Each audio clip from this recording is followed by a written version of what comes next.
The Subcommittee on Antitrust, Commercial, and Administrative Law will come to order. Welcome.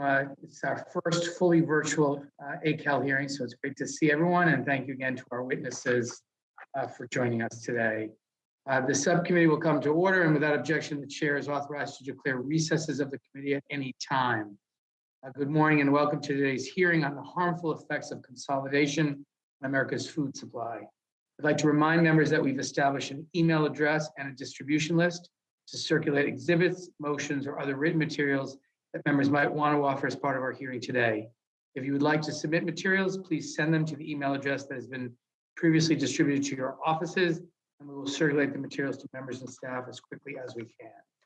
I would also ask all members to please mute your microphones when you are not speaking.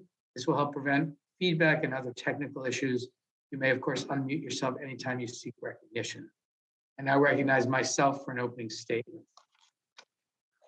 Across the country, food prices are soaring, families are going hungry, and small businesses are suffering. In the wake of recent COVID outbreaks caused by the Omicron variant and weather disruptions, people cannot believe their eyes when they see entire barren sections at their grocery stores. Across the country, workers are calling out sick due to the surge in COVID cases. Truck deliveries and other shipments are facing delays, and people are panic buying, all leading to product shortages. Small businesses and food banks are struggling, and with pandemic profiteering driving up costs, our most vulnerable neighbors are buying their groceries at dollar stores just to make ends meet. And while prices are declining and are expected to continue to fall in the months ahead, we have seen versions of this story play out repeatedly in recent years due to deep structural problems in our economy. Today, nearly every link of America's food supply chain is dominated by less than a handful of corporations. We've seen consolidation trigger more consolidation, which has caused a domino effect through our nation's food supply. In the beef processing market, for example, 4 dominant companies control 85% of the market. The 4 largest poultry processing companies made up more than half of the market in 2015, up from 35% of the market in 1986. In the pork market, the top 4 firms control more than 2/3 of the market, double their market share from 1976. And according to Open Markets Institute, waves of mergers have resulted in 4 grocery chains controlling 72% of local markets. In 2019 alone, there were more than 300 food industry mergers and acquisitions. A joint investigation by The Guardian and Food and Water Watch likewise revealed that 4 firms or fewer control more than 40% of market share for the vast majority of groceries. They noted, and I quote, "The size, power, and profits of these mega companies have expanded thanks to political lobbying and weak regulation, which enabled a wave of unchecked mergers and acquisitions," end quote. As a result, hardworking Americans all across this country are paying more as food prices skyrocket, particularly for meat. Large corporations have also squeezed out independent businesses that are lifelines to our local communities and critical resources of competition to these dominant firms. As Michael Needle will testify today, dominant retail companies have become so powerful that they've become essential gatekeepers for America's food suppliers, giving them power to extract discriminatory terms, better prices, more favorable terms, unfair allocation of products. Beyond the cost of food, this unchecked consolidation has resulted in the presence of choke points throughout America's food supply chain, creating much of the fragility Americans are experiencing every day. In competitive markets, there are many businesses of different sizes that can offer a variety of solutions in response to disruptions, such as extreme weather. If one supplier has a problem, others can fill the gap. The corporate consolidation we've seen in the food industry has destroyed that diversity. In my district, Warren Miller, the owner of Union Burritos, said in a statement for today's hearing that while mergers may create some economies of scale, show me the savings I've enjoyed when rocked by bottlenecks and price hikes in centralized supply chains over the last 18 months. In many cases, smaller, more agile, independent businesses have left the market, leaving fewer and larger corporations that are unable to pivot quickly or offer different solutions to supply disruptions. And when a single facility controls a large portion of production, one problem with that, one factory's production process can have ripple effects throughout the country. As the American Antitrust Institute has noted, quote, "These food Goliaths can exercise their market power to suppress competition, which alone is problematic. But as the COVID-19 crisis has demonstrated, such concentration has also contributed to unstable supply chains," end quote. For example, in 2019, a fire at a Kansas meat production facility affected 6% of the entire beef market in the United States, causing shortages for ground beef and steak throughout the country. After the fire, prices for beef soared from $153 per cattle to $344 just a week later, while profit margins climbed 10% for the entire industry. In April 2020, the chairman of Tyson Foods took out a full-page advertisement in the New York Times to warn that, and I quote, "the food supply chain is breaking," adding that millions of pounds of meat will disappear from the supply chain due to closures in the wake of the pandemic. Last year, an organized cyber attack forced JBS Foods, which controls nearly a quarter of beef processing in the United States, to close all of its facilities in the United States, resulting in steep reduction of beef processing capacity and a spike in prices. And more recently, winter storms and COVID outbreaks have caused delivery delays and empty shelves in grocery stores across the Eastern Seaboard and jacked up prices for locally owned businesses. In the backdrop of these trends, there's also widespread evidence of corporate profiteering. Why? They are raising prices because they can, as Federal Reserve Chairman Jay Powell recently testified. For example, early this month, Walmart and Kroger, the two most dominant grocery chains in the country, announced they would jack up the price for rapid COVID tests following the expiration of an agreement with President Biden to maintain them at affordable levels. This is nothing less than pandemic profiteering as we enter the third year of an economic and public health crisis. As prices are rising, corporations are seeing record profits, demonstrating that they're not absorbing the supply shocks exacerbated by the pandemic. Instead, they're taking advantage of the American people to line their pockets in the midst of this crisis. In some cases, companies are using the cover of reduced supply to drive prices even higher, while consumers and workers suffer. Farmers, ranchers, and other producers are also earning less than ever before. According to some estimates, only 15 cents of every dollar spent at the grocery store goes to farmers and producers. We're in a perfect storm. Markets are monopolized, demand is high, Omicron is surging across the country, and frontline workers are showing up to their jobs under enormously stressful and unsafe conditions, often for wages that are insufficient to put food on their own tables or to pay the rent. Across party lines, people are tired, angry, and fed up with the corporate greed and runaway consolidation that are at the heart of this crisis.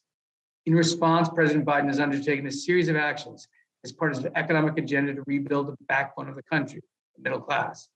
Earlier this month, President Biden announced a four-part plan to create a fairer, more competitive, and more resilient meat and poultry supply chain. This follows actions last year to address supply chain risks for critical inputs and an executive order directing a whole-of-government approach to promoting competition in the United States, including through the rigorous enforcement of antitrust laws. But we can do more, and we must do more to bring all policy tools to bear to address this crisis. We need to create choice for consumers, an even playing field for independent businesses, safe workplaces for essential workers, and protect the livelihoods of farmers by breaking up monopolized sectors of the food system. We need to pursue criminal charges of corporate executives who engage in cartel activity, such as price fixing and other forms of criminally anti-competitive conduct. And in Congress, we must develop new tools to address these problems as part of the subcommittee's work to address shortcomings in current law. And we need to strengthen worker protections, prohibit price gouging, and explore price controls as part of an industrial policy to address the outbreak of inflation for essential goods and services in industries that are plagued by profiteering. In short, we need an all-of-the-above approach to bring down costs and rebuild our economy. I very much look forward to hearing solutions to these problems at today's hearing, and really thank our panel of esteemed witnesses for appearing before us today. And I know the ranking member, Mr. Buck, is having some technical issues, so we'll turn now to the ranking member of the full committee, Mr. Jordan, for his opening statement. Thank you, Mr. Chairman. I don't have an opening statement, but I would want to welcome our witnesses, in particular, Mr. Needler from the great state of Ohio. We appreciate him being with us today. I look forward to hearing from each of our witnesses and to the discussion that will follow. I yield back. Thank you, Mr. Jordan. I'll now turn to the chairman of the full committee on the judiciary, Mr. Nadler, for his opening statement. Thank you, Mr. Chairman, for holding today's important hearing on America's food supply. Our attention to this topic is timely. As you noted, this weekend's winter storms impacted food supply up and down the eastern seaboard. The ongoing effects of climate change will cause more and more weather disturbances like this from coast to coast. As the unprecedented global disruption is caused by the COVID-19 pandemic continue, everyone is feeling the pinch of higher costs and higher prices. Everyone except for one group, the giant corporations that control huge swaths of our food supply. Because of unchecked consolidation, a few large corporations own every link in the food supply chain. The beef, poultry, and pork processing markets are each dominated by 4 huge corporations. The grocery retail market similarly is concentrated in the hands of just a few companies. This major concentration of power has had significant negative consequences for consumers and the workers in these industries.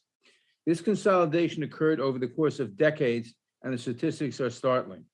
According to recent reporting, the market share of the 4 leading firms in beef processing rose from 25% in 1977 to over 80% today.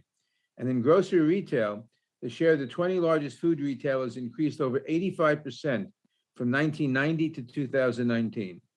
The top 4 grocery giants now control almost 70% of the market. The real-world impact behind these numbers is stark. Quite simply, corporate concentration in food markets is bad for Americans. Consumers are paying higher prices, and workers in these industries have lost their ability to demand a living wage. Anyone who has gone to the grocery store recently has seen the price of food go up, with the price of meat, poultry, and eggs rising at a clip that far surpasses the rest. Why? Because those are the product markets with the fewest competitors. Those are the ones dominated by just a few corporate giants. Decades of consolidation and wage stagnation has also given employers in highly concentrated markets the economic power to lower or even to fix wages in concert with other employers. Consequently, many of our essential workers who work in the food supply industry are not making enough to cover their necessary expenses like food and housing. The results of this monopoly problem are striking. 3 out of 4 poultry farmers live below the poverty line. A leaked 2018 internal document from the retail grocery chain Kroger showed that Kroger executives knew that hundreds of thousands of their employees lived in poverty because of the company's low wages. Furthermore, an investigation by the Select Committee on the Coronavirus Crisis revealed that in the wake of the pandemic, meatpacking companies prioritized profits and production over worker safety, continuing to employ practices that led to crowded facilities in which the virus spread easily. Consolidation also takes an economic toll on independent businesses. Often they are squeezed by powerful corporations that dominate the food system and control prices and output. A prime example of this is one of our witnesses today, Trina Mcclendon, who owns an independent poultry farm in Mississippi. And I look forward to hearing her testimony. As Chairman Cicilline already explained, concentration in our food system is responsible for much of the supply chain fragility that we are currently experiencing. But that's not all. Not only have giant corporations helped cause supply chain problems, they are also benefiting from them. Throughout the pandemic, dominant businesses have exercised their power to earn record profits, while most Americans have seen their paychecks buying less and less. This is nothing short of pandemic profiteering at the expense of everyone else. Accordingly, this hearing is part of a larger effort not only to diagnose the problems facing our food system, but also to come up with meaningful solutions. To that end, I applaud the Biden-Harris administration for taking critical actions to remedy America's consolidation problems. With that in mind, I look forward to hearing what our distinguished panel of witnesses have to say on this critically important topic. I thank the chairman for holding today's hearing, and I yield back the balance of my time.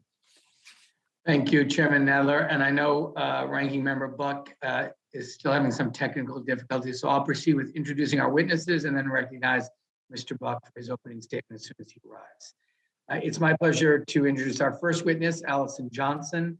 She's the Sustainable Food Policy Advocate at the Natural Resources Defense Council. She's an expert on building sustainable food systems and the impact of food businesses' irresponsible practices on the environment. Before joining the NRDC, Ms. Johnson practiced environmental and land use law at Schutt, Mahaly, and Weinberger. Additionally, she worked with the California Certified Organic Farmers as an organic certification and policy specialist. Ms. Johnson received her bachelor's degree and JD from the University of California at Berkeley, as well as her master's degree in gastronomic science from La Università di Scienze Gastronomiche. Today's second witness is Michael Needler, the president and CEO of Fresh Encounter, Inc., a third-generation grocer. Mr. Needler's company manages 100 stores under many successful banners, including Save-A-Lot, Community Markets, and Needler's Fresh Markets. Before joining Fresh Encounter in 2009, Mr. Needler worked in banking and capital markets in Los Angeles for 5 years. Mr. Needler serves on the boards of the National Association of Grocers, the Food Industry Association, and the Finley Family YMCA. Mr. Needler received his bachelor's degree from Hanover College and his master's from the University of Michigan's Ross School of Business. He also completed the Executive Management Development Program at Cornell University. Our third witness is Trina Mcclendon, co-founder and owner of Trinity Poultry Farm, LLC in Southwest Mississippi. In 2003, Trina and her late husband, Rusty Mcclendon, built a commercial poultry operation and started full-time in the agricultural industry. Over the past 19 years, Trinity Poultry Farm has raised 129 million pounds of chickens and created jobs for the local community. Trina consistently ranks as one of the top poultry growers in her region of Mississippi. She currently serves on the board of directors for Mississippi Women in Agriculture and works to promote women-owned farms and help women enter the agricultural industry. Today's fourth witness is Joe Maxwell, president of the board of directors at Farm Action. Mr. Maxwell founded Farm Action, formerly the Family Farm Action Alliance, to advocate for a food system that works for everyone. As a farmer, Mr. Maxwell knows from experience the impact that consolidation has had on our food system. He has served in both Missouri's House of Representatives and State Senate and was Lieutenant Governor of Missouri from 2000 to 2005. Mr. Maxwell received his bachelor's degree and JD from the University of Missouri. Our fifth witness is Peter St. Ange, a research fellow of economic policy at the Heritage Foundation.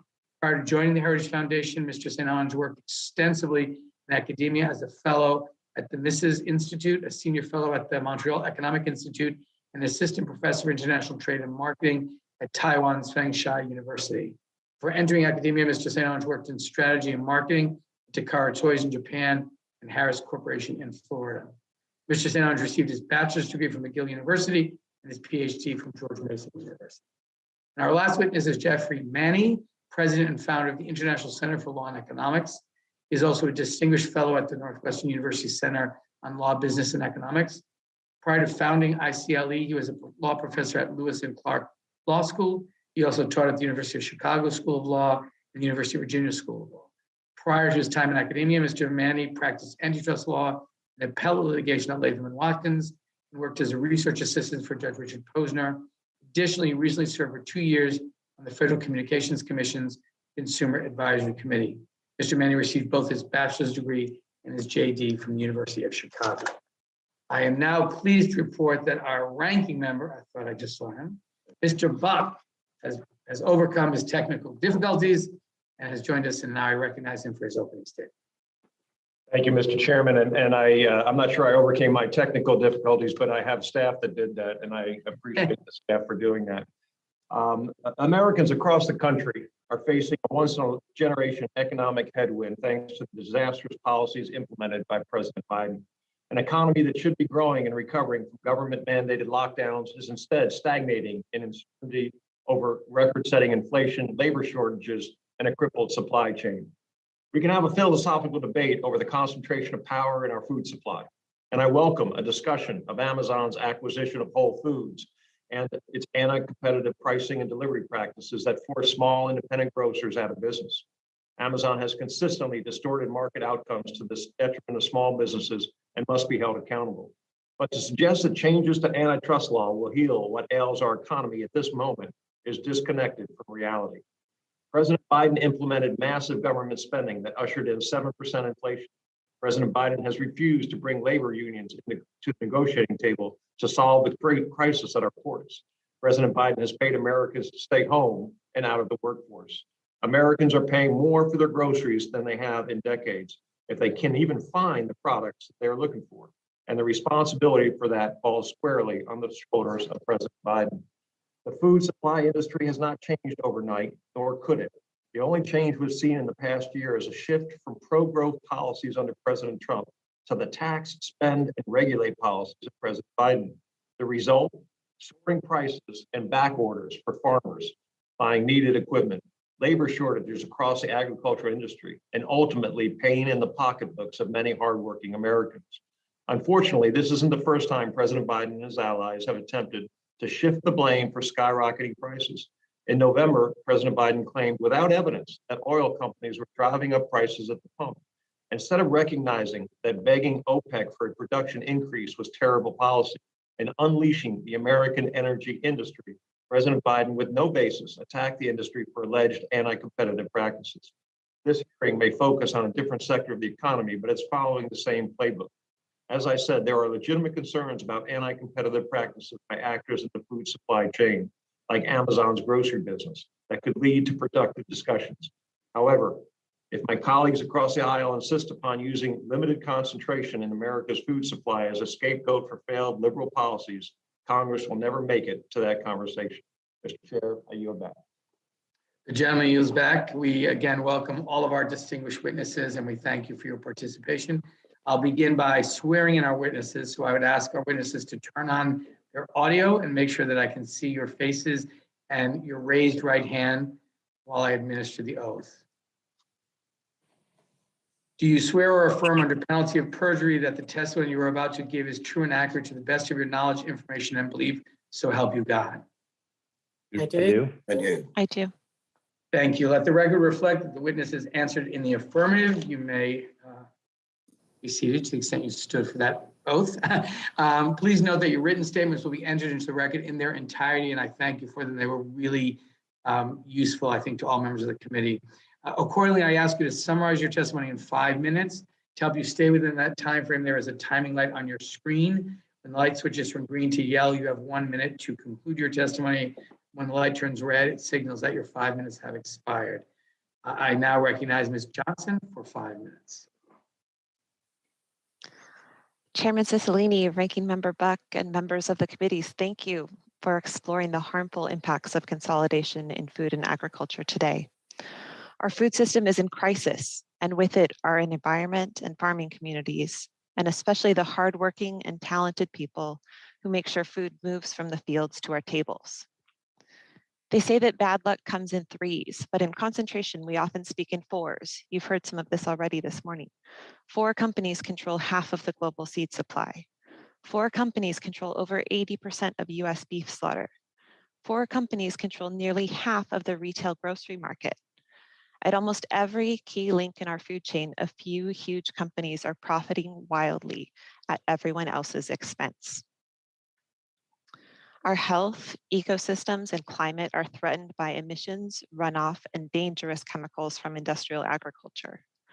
Food system workers, farmers and ranchers, and consumers are all struggling to make ends meet and stay healthy and safe, to be paid a living wage and eat nourishing foods. And the long, complex supply chains that we rely on daily to eat are extremely vulnerable to disruption by health and environmental disasters. These problems are united by a common theme: power imbalances related to size. So if you take one thing away today, let it be that size matters, and for more than economic reasons. Our antitrust laws attempt to keep companies from getting too big, because when you're big, you have more power. More economic power, but also more political and social power. And outsized power is a problem for democracy. Bigness can mean the power to unilaterally set agendas, to drown out other voices, and to extract wealth, labor, and resources with no meaningful repercussions. Unfortunately, in recent decades, narrow antitrust enforcement has sidelined political and social protections and set the stage for unprecedented consolidation and a precarious food system. Today, the biggest food companies have disproportionate power to influence who eats what, where, and at what price, as well as who profits and who bears the costs. As I mentioned, 4 companies control half of our seed market, and 3 of those 4 are also major pesticide companies. These companies and their predecessors that they've gobbled up have steadily decreased seed diversity while also promoting dangerous chemicals. Their dominance leaves farmers little choice about what to grow and how to grow it, and leaves our food system highly vulnerable in a changing climate. They also drive research, marketing, and lobbying efforts that undermine public support for organic and other climate-friendly agricultural systems that offer significant public benefits. These companies do not shoulder the vast societal health costs they create, and they are not held responsible for contributing to climate change and collapsed ecosystems. They profit and everyone else pays, with the heaviest burdens falling on the most vulnerable people and places. So, how do we balance the power and shift toward the fair, healthy, and climate-friendly food system we desperately need? It's going to take a cohesive and multi-pronged approach. Antitrust enforcement is key. We have strong, flexible laws, but we're not using them to address modern problems. And to succeed, the enforcement agencies need budgets to match the size of the problem. For perspective, if DOJ's antitrust division dedicated its entire budget to challenging a single major retailer, and that retailer dedicated a year of its profits to defense, the company could outspend DOJ for 70 years. That's not a fair fight. Congress should also step up direct oversight of the dominant companies in every food sector and examine the impacts and public costs of consolidation on the environment, workers, farming communities, small businesses, and consumers. Parallel tax reforms are essential to reining in corporate power. And finally, we need agricultural policies and investments that account for distributional impacts so that they help smaller scale diversified farms and ranches. They remedy injustices that have stripped Black, Indigenous, and other communities of color of land and wealth. And they make healthy food more affordable and accessible for everyone. Concerns about consolidation cross party lines because there are so many people, places, and resources who benefit from fairness and so few who benefit from outsized wealth and power. So as we proceed today, remember, size matters. Thank you. Thank you, Ms. Johnson. I now recognize Mr. Needler for 5 minutes. Good morning, Mr. Chairman, Ranking Member Buck, and members of the Antitrust Subcommittee. Thank you for inviting me to testify at this critical hearing regarding concentration of the food supply chain. My name is Michael Needler Jr., and I'm the president and CEO of Fresh Encounter, an independent retail grocer based in Northwest Ohio. I'm testifying on behalf of National Grocers Association and the independent retailers and wholesalers that they represent. I want to start by noting that my professional career started on Capitol Hill when I interned for Congressman Michael G. Oxley, and then again for the House Financial Services Committee. Both summers taught me how demanding your jobs are, and I thank you very much for all of your service. We operate 100 grocery stores in Ohio, Indiana, Kentucky, and Florida. I'm a third-generation grocer. My grandfather started the business in 1964, and I recently acquired the business from my father. Our mission is to delight our customers, nourish our communities, and inspire pride in our team. We serve a broad spectrum of markets from inner city to rural, and in many cases, we can be the only full-service grocery store in the community.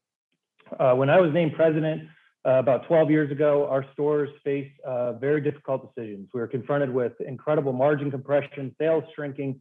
In many cases, the retail prices of our competitors were well below our acquisition costs. I determined that the only way for us to survive was to scale up, and took big risks to do so. Over the course of several years, I was able to acquire struggling companies, put together a portfolio of stores that hopefully would become sustainable. And with each transaction, our size and our sophistication grew. That brings us to where we are today. We have 100 stores over 4 states, employing about 3,500 teammates. In spite of our growth and scale, we still see that the road to sustainable competition is steep and potentially insurmountable. Our view is this: America's food supply chain problems are a result of increasing concentration and unchecked buyer power by a few dominant retail firms who force suppliers to discriminate against independent grocery channels. The result is a system that benefits a few at the expense of everyone else, including consumers, workers, independent retailers, and producers. Consumers have a narrowing range of choices to shop for the goods and services they need. Entrepreneurs and independent businesses struggle to start up and sustain businesses, and producers such as farmers and ranchers are forced to accept unfavorable economic terms, conditions, and prices imposed by the largest members of a consolidated supply chain. Although these problems are not new, the grocery power buyers have taken advantage of the pandemic and supply chain disruptions to further entrench their dominance at the expense of smaller competitors like myself and producers. Independent grocers like me struggled throughout the pandemic to stock most of the need-to-have products like paper products, cleaning supplies, critically packaged goods like canned soups. Meanwhile, large national chains have exercised buyer power to demand on-time, complete orders, and in some cases, secure excess supply.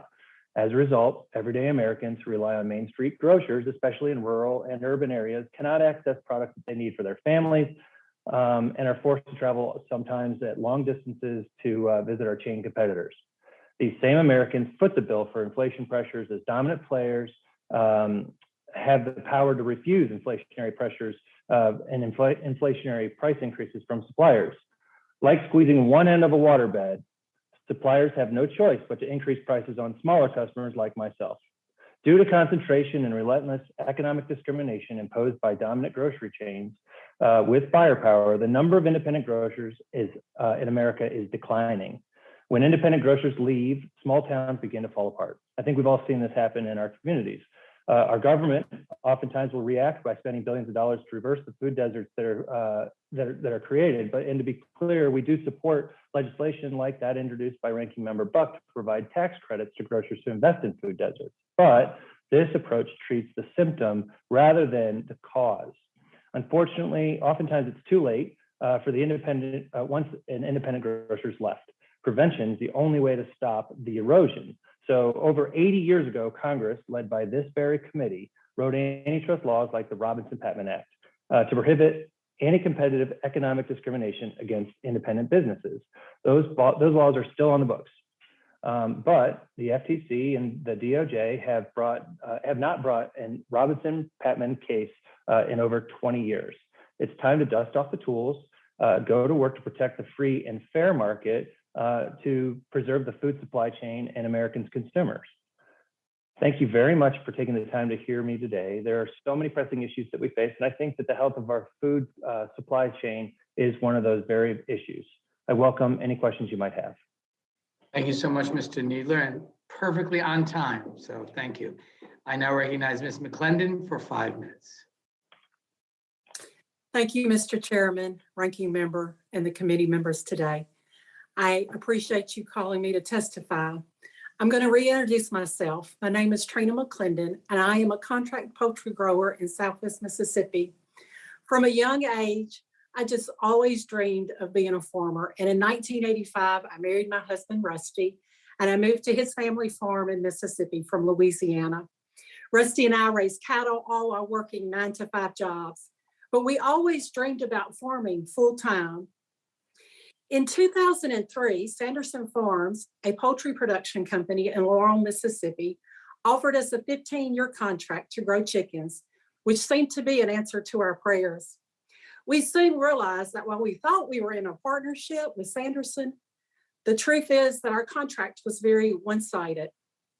We had no say over quality of chicks, quality of feed, and many other issues relating to growing a good bird. The fact that 5 farm deficiencies could bankrupt us, causing to lose the family farm and our home, created untold stress. After 16 years of bearing the stresses of raising chickens, my husband passed away of 34 years from a massive heart attack. I was left a widow and sole owner of an 8-house poultry farm. And I had to do what all farmers do in times of trouble. I had to put away my grief and get on with the job at hand, raising the best chickens that I could. This leads me to why I'm testifying today. Sanderson Farms is a vertically integrated company, meaning that they own all aspects of the chicken supply chain, which include, again, the quality of chicks, feed, and medication, among many other things. As a contract poultry grower, I'm responsible for the cost of building the houses, all the maintenance, the utilities, all equipment costs, and all costs to maintain and run the houses, along with a $1.4 million debt burden. Another aspect of contract growing is the tournament system. This is the way that growers are paid. This system favors the integrator over the farmer. It allows the company to maximize efficiency and costs, but it penalizes the growers by keeping our pay low and demanding that we continually make upgrades to the houses that keep us in debt for many years. Growers just never seem to get ahead. Because we are kept in debt for many years, it is a known statistic that over 71% of all poultry growers who solely rely on poultry for their income are below the poverty level. This leads me to why I'm testifying today. In August of 2021, I learned at the same time as everyone else that Sanderson Farms had concluded a deal with Cargill and Continental Grain to sell their company for $4.5 billion.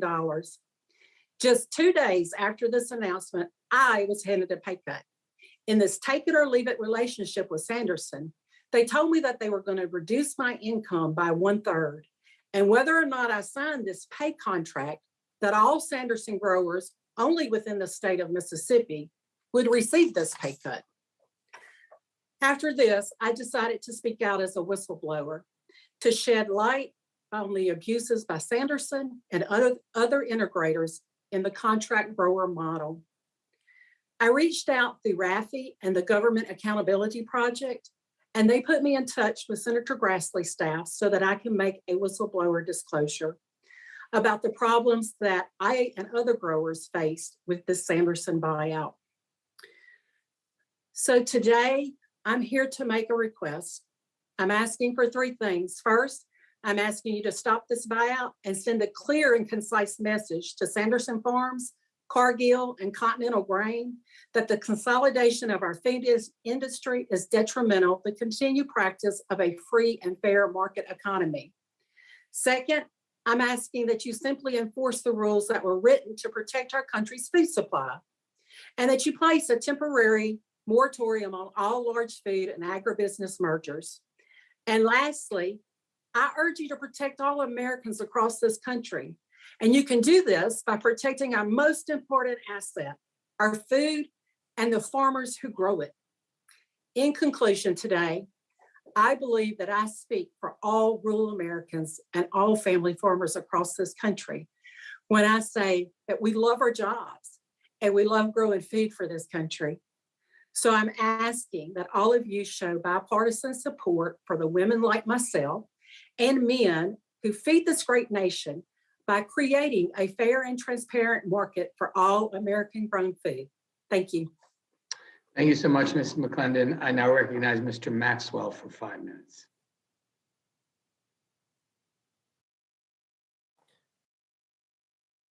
Chairman Cicilline, Ranking Member Buck, Chairman Noddler, Ranking Member Jordan, and members of the subcommittee, thank you for this opportunity to testify.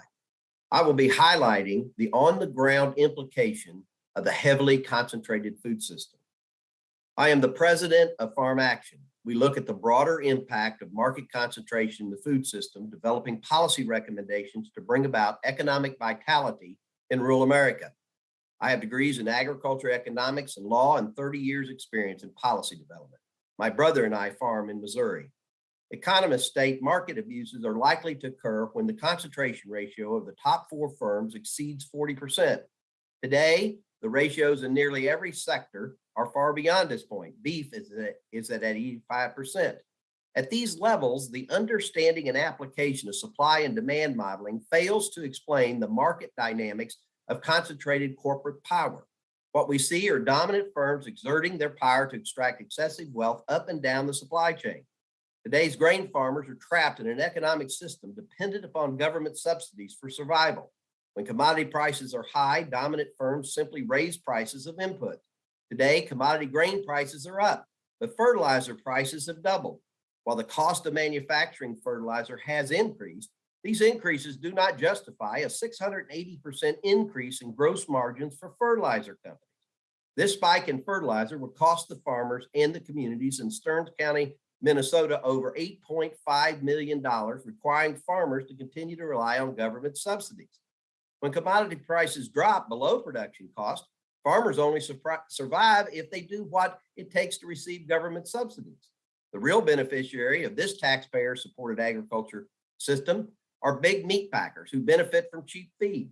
We call this model of government-supported production the feed meat complex. Meat packers either own or control the majority of the livestock needed to meet their plant demands, putting livestock producers in direct competition with the corporations they depend on to buy their livestock. This gives the beef packer the market power to slow their demand for cattle purchased in the marketplace, cutting the price they pay to producers. The majority of poultry farmers don't even sell chickens.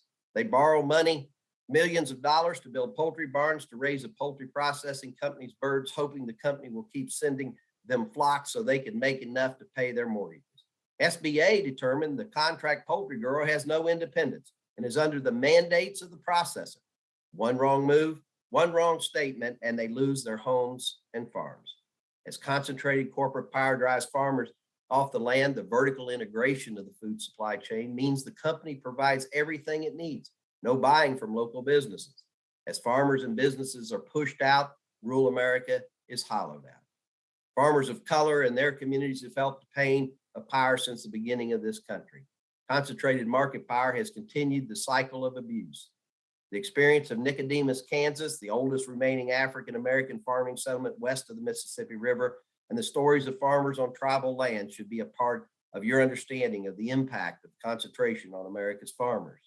Food chain workers are in the most unsafe and unhealthy conditions at the workplace for some of the lowest wages.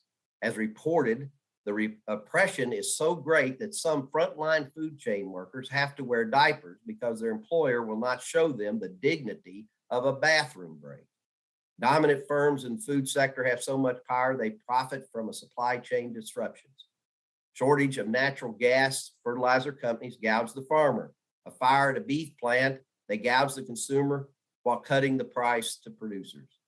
Today, consumers are experiencing a 6.9% inflation rate. A NASDAQ headline sums up the power of concentration in the food supply during a pandemic. Who's hungry? Food companies are gobbling up profits. Failing to include concentrated corporate power in any analysis of the current rise in inflation misses the mark.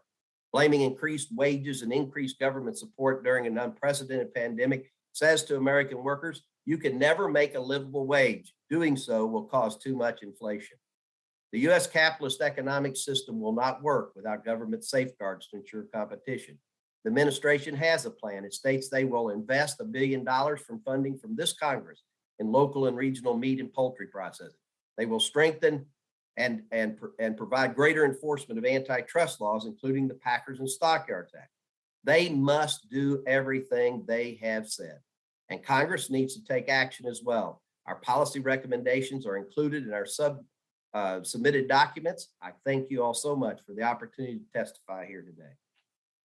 Thank you very much, Mr. Maxwell. I now recognize Mr. St. Ange for 5 minutes. Mr. Chairman, ranking member, members of the committee, thank you for this opportunity to testify today. My name is Peter St. Ange. I'm a research fellow in economics at the Heritage Foundation. I'm also a former professor teaching corporate strategy, and I've worked at both small companies and large manufacturers. The views I express in this testimony are my own, should not be construed as representing any official position of the Heritage Foundation. My comments today, I'll make 2 key points. First, the data strongly suggest that food production, in particular meat packing, as well as grocery stores, is among the most competitive and efficient industries in America, indeed in the world. Second, the inflation Americans are currently suffering across the economy is due to a series of administration blunders that unfortunately continue. This administration is scapegoating food producers for their own mistakes. So first, the question at hand, does food industry concentration, especially in the meatpacking industry, explain food inflation? There are several key data points that argue strongly against this claim. First, the food industry has been highly concentrated for decades. In meatpacking, it's been at today's level of concentration since 1994. And yet during those decades, American food has been exceptionally cheap. One study found as a percent of income, Canadians pay 50% more for food than Americans. Many European countries pay twice as much. Europeans are often amazed when they come here and see how cheap our food is. Indeed, American food is so cheap that we are among the biggest food exporters on earth. We export 25% of what we produce, specifically because our industry is so competitive and so efficient. The other key data point is profit margins. Across the food industry, and specifically in meatpacking, profit rates are among the lowest in our entire economy. Consumer goods companies often register 20 to 30% profit margins. This is revenue going to shareholders. Yet the top 4 meat packers have margins between 5 and 8%. For grocery stores, also scapegoated by the administration's allies, profit margins hover around 1%. For comparison, on the same method, Citibank is at 30%, Apple 26%, And Berkshire Hathaway, Warren Buffett's collection of folksy businesses like See's Candies, comes in at 25%. In sum, the numbers suggest strongly that our food industry, including meat packers, are among the most competitive and most efficient on earth. We shouldn't be attacking them. We should be holding them up as a model. So what is driving today's inflation in food? The same things that are driving inflation across the board. Misguided policies from this administration that have led to too much money chasing too few goods. These include, first, flooding the economy with trillions in deficit spending, which drives a wall of money up against an already struggling supply chain. Second, paying millions of people not to work or to drop out of the workforce altogether, and now threatening to drain millions more via vaccine mandates or the separation of work and benefits in Biden's Build Back Better proposal. Third, soaring regulations, including environmental and labor mandates, which can raise costs, reduce supply, and distort markets, all of which drive inflation, while incidentally tilting the playing field in favor of larger companies that are better able to negotiate these regulations at the cost of smaller or local businesses. Fourth, protecting union monopoly chokeholds over critical infrastructure, such as the ports of Los Angeles and Long Beach, which are essential to the flow of goods and inputs to American factories and to American families. Finally, this administration has conducted what I would characterize as a war on production, particularly on energy production in the form of regulations, mandates, distortions that can both hike prices and that can soak up an ever greater share of the consumer dollar, leaving less and less for the people who actually make the things we need. I thank you for your time. Thank you, Mr. St. Ange. I now recognize Mr. Mannie for 5 minutes. Thank you, Chairman Cicilline, and Ranking Member Buck, Chairman Nadler, Ranking Member Jordan, members of the subcommittee. Thanks for having me here today. As Mr. St. Ange suggested, there are a number of possible explanations for the rise in consumer food prices over the last year. Increased demand driven by fiscal stimulus, disruptions arising from an unprecedented set of simultaneous supply and demand shocks, the incentive effects of government responses to the COVID pandemic, and an increase in money supply, among others. They're all interrelated and surely all have contributed in some degree to current headline inflation woes. But what's not a plausible explanation is increased concentration and the exercise of market power in the food supply chain. It's hardly surprising that shifting consumption patterns and the post-vaccine reopening of the economy have led to short-term frictions like backlogs and shortages and disruption throughout the supply chain, all of which are clearly associated with important relative price movements. But they aren't strictly inflation in the sense that all prices and wages aren't increasing together. These shocks are most likely transitory, and higher prices will recede when the supply chain returns to normal. That is, as long as sensible economic and fiscal policies predominate. But in the face of the harsh political realities of the current state of affairs, there's no guarantee that they will. Rather than accepting these extremely likely causes of the recent increase in prices, some, including the White House, have seized the opportunity to blame inflation on a widespread pandemic of greed and collusion by business, especially that of meat packers, grocery stores, and oil companies. Corporate concentration is bad for Americans is a nice slogan, but it's not economic analysis. Correlation isn't causation. It's no coincidence either that food and energy prices are excluded from core inflation because they are particularly sensitive to demand and supply disruptions and can be misleading. And yet those are exactly the industries we're looking at today as if they're bellwethers. Critics of American business blame years, if not decades, of so-called rising concentration. It's claimed that the increase in concentration stems from mergers and acquisitions over the years that were blessed by lax antitrust regulators or merely overlooked by agencies. These critics give the impression that in virtually all corners of the American economy lurk sleeper cells of colluding cartels that activated their plans just as the country went into lockdown. Under this thinking, vigorous antitrust enforcement will punish the colluders and stop the scourge of rising prices, but it won't. The purpose of antitrust law in the US is to protect competition, not to guarantee low prices in and of themselves. When demand suddenly spikes and the labor pool suddenly dries up, higher prices are a good thing and the result of competition, not monopolization. And it's entirely misguided to look at extremely long-term causes for short-term problems. Consumer prices have been sharply increasing for less than a year. Market concentration numbers in every relevant market at issue have been in place for far longer, decades even. I don't really understand how a market structure that hasn't changed since 1990 can be blamed for a sharp, radical rise in prices in 2021. The closest anyone has come to a legitimate answer to that question is to say that the ability to exercise market power enabled by those market structures is dramatically increased when demand and supply shocks occur because they can facilitate the pass-through of higher costs. But this explanation, still the best one there is, contains the seeds of its own demise. Its very premise is that there exists an exogenous demand and supply shock that's being exacerbated by existing market structures. By definition, the exacerbating force isn't the cause of the underlying shock. At the same time, even within the industries that have seen particularly newsworthy price increases, the subject of today's hearing, the complex competitive dynamics of those industries responding to disruption offer far more plausible explanations of current prices. In the first place, I should say it's not entirely clear where claims of dramatically increased food prices actually come from. It's not that food prices aren't up, they are. It's that food prices aren't up by appreciably more than overall consumer prices. And that's important because it suggests that explanations for food price increases that rely on industry-specific exercise of market power aren't supported by the data. And indeed, virtually every economist and scholar who studies the industry pegs last year's food price increases to shifts in consumption patterns and supply chain disruptions related to the pandemic. And plenty of those commentators recognize the concentrated nature of elements of the food supply chain, particularly in meatpacking. Yet copious studies explain that concentration, and none find a causal connection between it and higher prices. In fact, quite the opposite. Several studies find that there is market power among meat packers that correlates with increased concentration, but also that scale and scope efficiencies more than outweigh it, sometimes by orders of magnitude.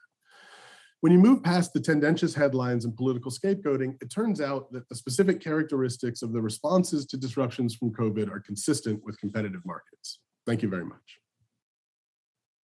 Thank you, Mr. Mannie, and thank you all, to all the witnesses for your opening statements. We'll now proceed under the 5-minute rule with questions, and I'll begin by recognizing myself. Mr. Maxwell, I'm going to start with you. One question many of us have about rising prices is really why now? Some of my colleagues had just made an argument that it was really government regulation, which of course has existed forever, and spending under the Biden administration that are really the culprits, which of course ignores the fact that after the COVID-19 outbreak, former President Trump signed bills providing $3.4 trillion in relief funds and also gave $1.9 trillion tax cut to the wealthiest Americans and biggest corporations. So that money was pumped into the economy. By comparison, the American Rescue Plan signed by President Biden granted $1.9 trillion of aid to everyday working people in this country struggling to make ends meet. So it's kind of hard to figure out why that would be the cause. So that's my question really. Is it fair to blame current price increases on the Biden administration, or does the problem lie in the way that our markets are structured? And if so, what can we do about it? That's for you, Mr. Maxwell. Thank you, Mr. Chairman, for the question. But first, what we need to do about it is to look at putting a moratorium on acquisitions and mergers and increasing for further concentration. The Sanderson Farm deal with Continental Cargill will take the poultry CR4 from 54% to 60%. That's the wrong direction. Or as Trina outlined, those farmers will continue to be in harm's way. We need to have a look back provision. I agree with Mr. Mann.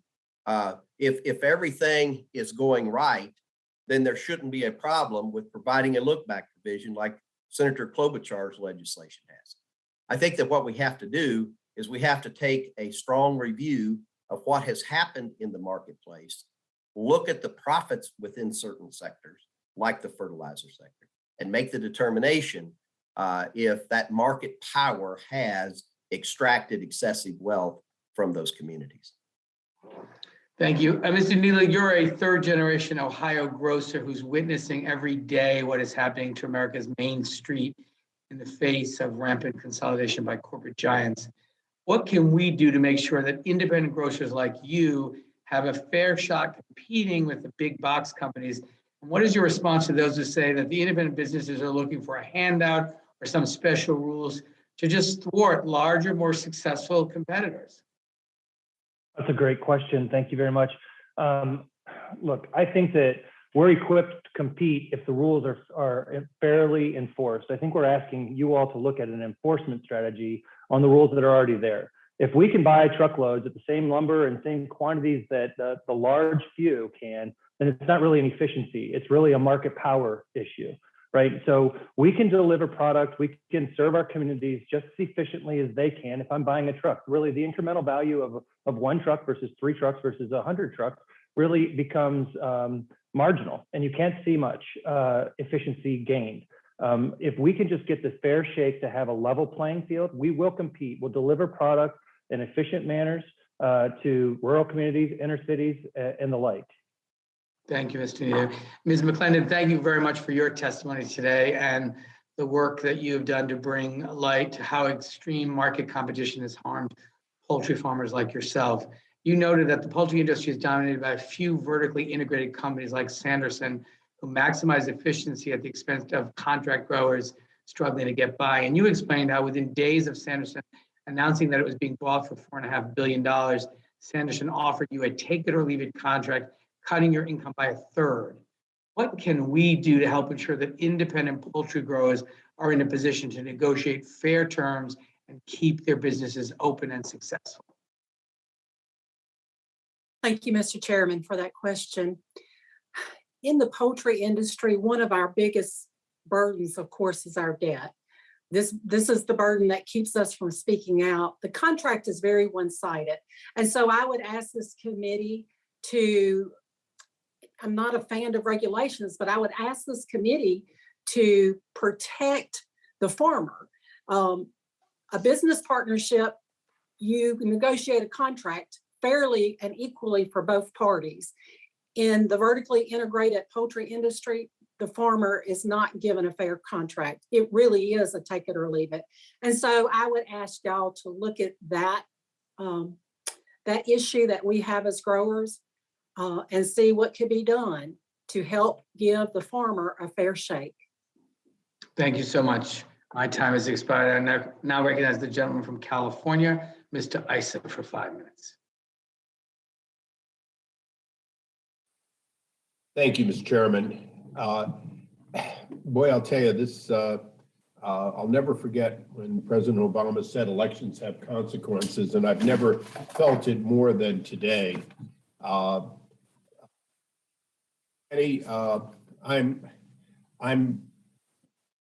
perplexed.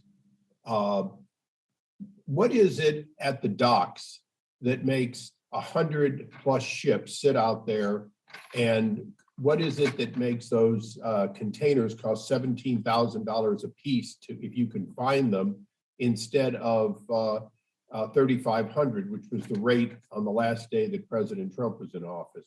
Is it some sort of mystical hand of Archer Daniel or some large wholesale buyer, or is it Albertsons or Kroger? Apparently, it's one of them, isn't it?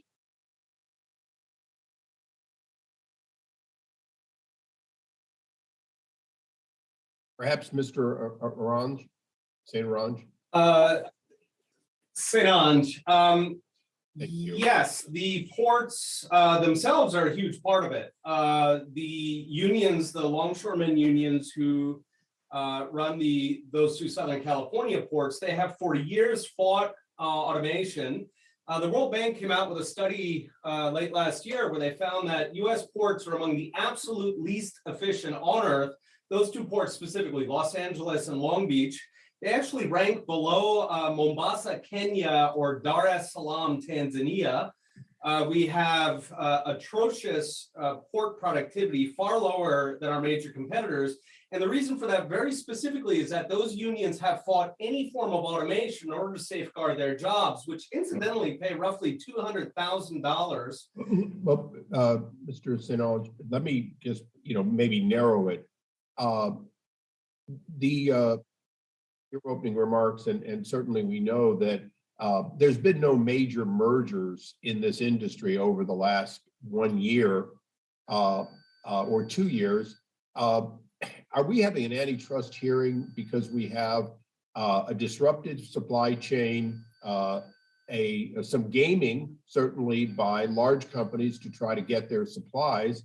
And I'll give you just a quick example for you to opine on. I don't happen to have one in food, but I can tell you that when I visited on a bipartisan basis with the Port of Long Beach, what I discovered were containers stacked up that were not going back to Asia. So ships were going back empty, but I also discovered a number of and this included the longshoremen, explaining to me that large companies were buying whole ships in order to get their goods. That includes Amazon and so on. So the question is the supply chain disruption, is the failure to deal with that on a national basis creating an advantage for large companies by definition and fixing the supply chain, normalizing the workforce? Wouldn't that be the best way to give the small entrepreneur a fighting chance? In a time of shortage, aren't you going to always favor the people like Warren Buffett that can buy a whole ship if that's what it takes to get his deliveries? That's a great point, and absolutely. In fact, that's a theme throughout any sort of government intervention or regulation, is that it tends to help the big guys, and then the smaller operators have a much harder time of it. So without a doubt, right. Larger companies are able to navigate this crisis better than smaller companies. That's a general pattern, and so normalizing supply chains would help those smaller firms. Question to follow up, isn't essentially big always a trade-off? And this is an antitrust subcommittee, so we'll move off the pandemic for a moment. Isn't big, including our witness from Northwest Ohio, who struggled to go from a few stores to over 100 stores, isn't big always a trade-off of economy of scale versus, quite frankly, coming up against the antitrust laws? Isn't that always been a trade-off where you struggle to get as much economy of scale, as much market advantage until or unless you come up against these laws, which are designed not to give you an unfair advantage? Absolutely, and it's important in this discussion to remember that what's driving bigness is consumers. Consumers want lower prices, they want affordable goods that are of high quality. This is not some nefarious conspiracy. Consumers want lower prices. Now, large firms still compete very vigorously. Coke versus Pepsi, Burger King versus McDonald's. And indeed, the margins in grocery stores at sub 1% suggest that it can compete extremely fiercely.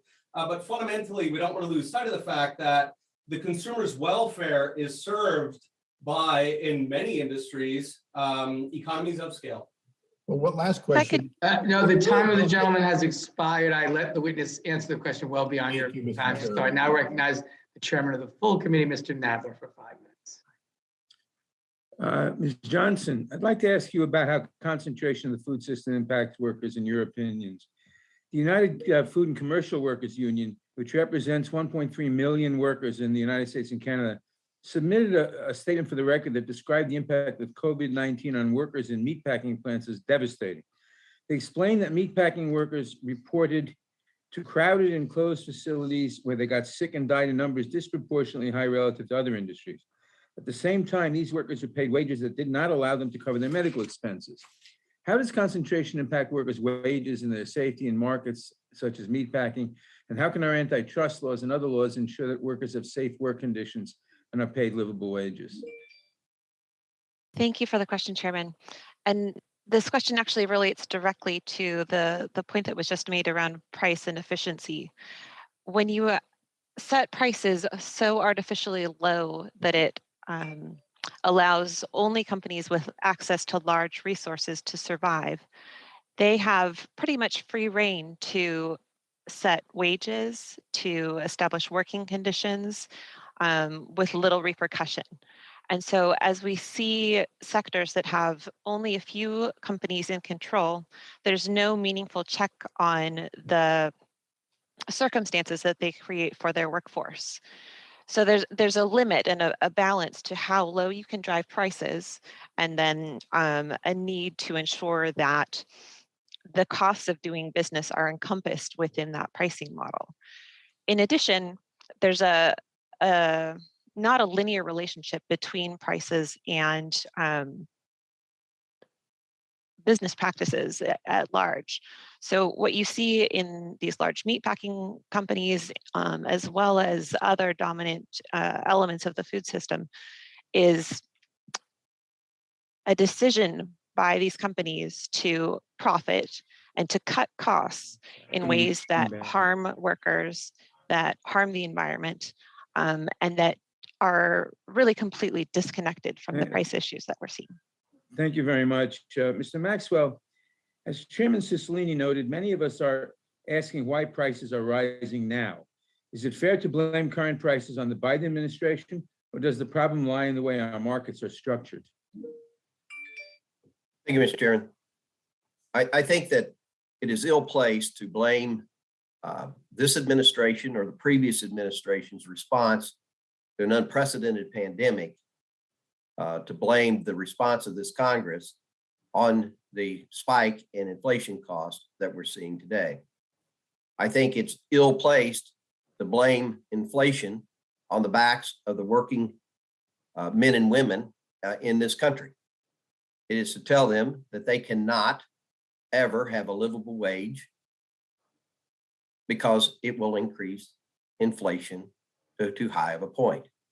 What I think we should look at is companies like fertilizer companies. We've submitted to this committee a paper that we published yesterday that describes price gouging within the market. Yes, cost went up.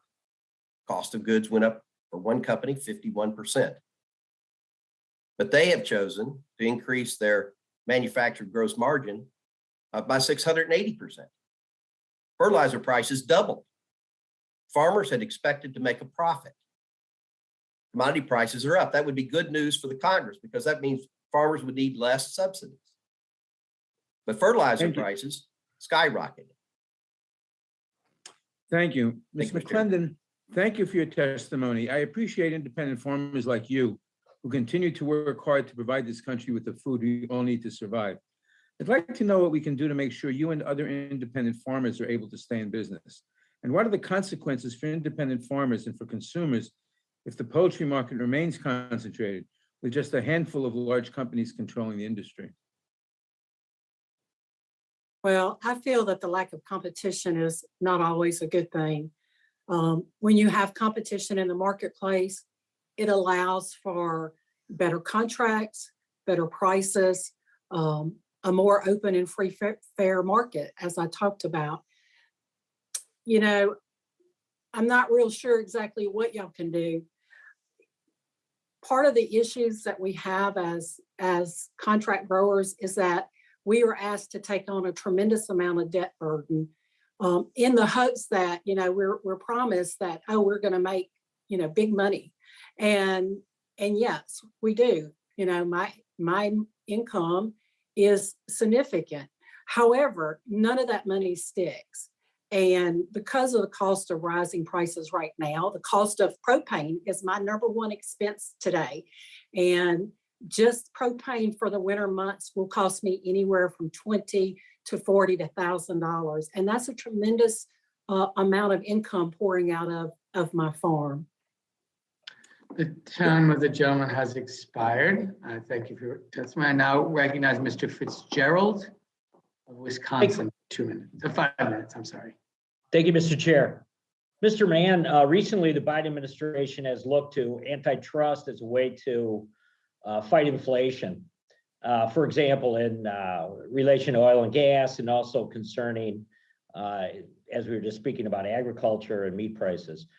Senator Warren said firms are too big, that Congress should expand antitrust laws and we should break up the big grocers. Another proposal is amending Section 7 of the Clayton Act. Others have said antitrust is too focused on consumers and prices and instead should focus on a number of conflicting goals. Even some economists, including Larry Summers, Jason Furman, have characterized this as a distinction from Biden administration's worsening supply chain crisis. Is it accurate that expanding antitrust laws as proposed by some of my colleagues on the other side of the aisle would simply reduce supply while stimulating demand, which obviously would be a recipe for more inflation? No, it's a good point. I think there's a couple of things to mention here. Number one, I think it's notable that Senator Warren's call to break up big grocers was aimed particularly at Kroger, which has about a 10% market share. And I think, and it operates in a very competitive market. It's really strains credulity to think that presents an antitrust problem that we should be addressing, and that the cure won't be worse than the disease. But I think, to your point, all of the sort of suggested interventions that we've been talking about today, aimed at or responding in the first place to increase prices. Everything I hear today suggests solutions that would further increase prices. Now, there may be very good policy reasons to do that. It may be an important idea to protect farmers in certain circumstances, to protect the environment, to adopt regulations that have the effect of increasing prices, but they will have that effect. And I think that's the most important thing to keep in mind. That doesn't mean that the policies are inherently bad. It does mean, though, that those policies are raising prices. Now, if you're looking for things that raise prices, antitrust intervention into competitive markets is certainly one of them. So I think it's incumbent on us to acknowledge those consequences of some of the regulations we've seen. That doesn't mean they're inherently bad, but let's acknowledge what the consequences are. Very good, thank you. If I could turn to Dr. St. Ange. Doctor, you have significant experience and expertise in inflation-related issues and supply chains. So I'm so glad that you're here today. It seems that this hearing would be better off examining how the president's favoritism towards unions is backing up the ports right now. I mean, that's real. That's a real thing that's happening out there. In how I think in more of an ancillary way or a more comprehensive way, environmental regulations have had an impact on the rising price of food and an overall effect on the supply chain. Could you give some examples of how those policies, rather than industry concentration, better explain the inflation that we see today? Absolutely. Thank you. That's a great question. California really kind of makes the case on regulations, how they contribute to the supply chain crisis. There are really two areas there, labor and emissions. And those two together, they directly attack the supply chain at just about every stage. Truckers, railroads, warehouse workers, retail workers, all of these groups are affected by their labor mandates that can drive up the cost to employers, therefore making it harder for them to employ more people.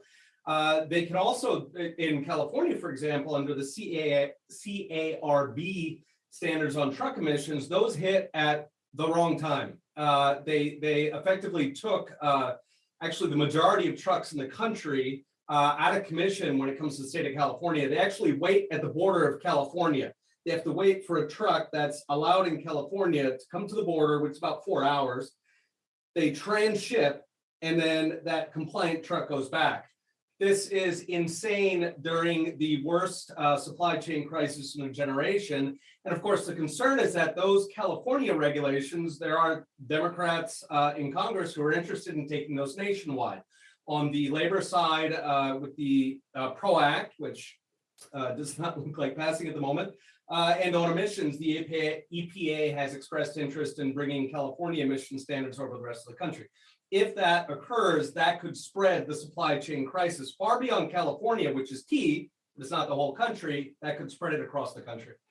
The time of the gentleman has expired.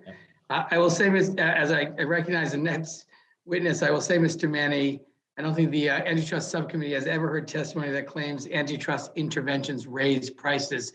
That's the first time we've ever heard that. It's an interesting perspective for this committee. But with that, I recognize the gentleman from New York for 5 minutes, Mr. Jones. Thank you, Mr. Chairman. And good morning, everyone. I'm very grateful to our witnesses for joining us today.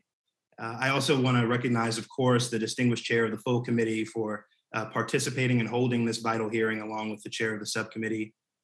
Thanks to President Biden's American Rescue Plan, our economy is experiencing the fastest recovery in United States history.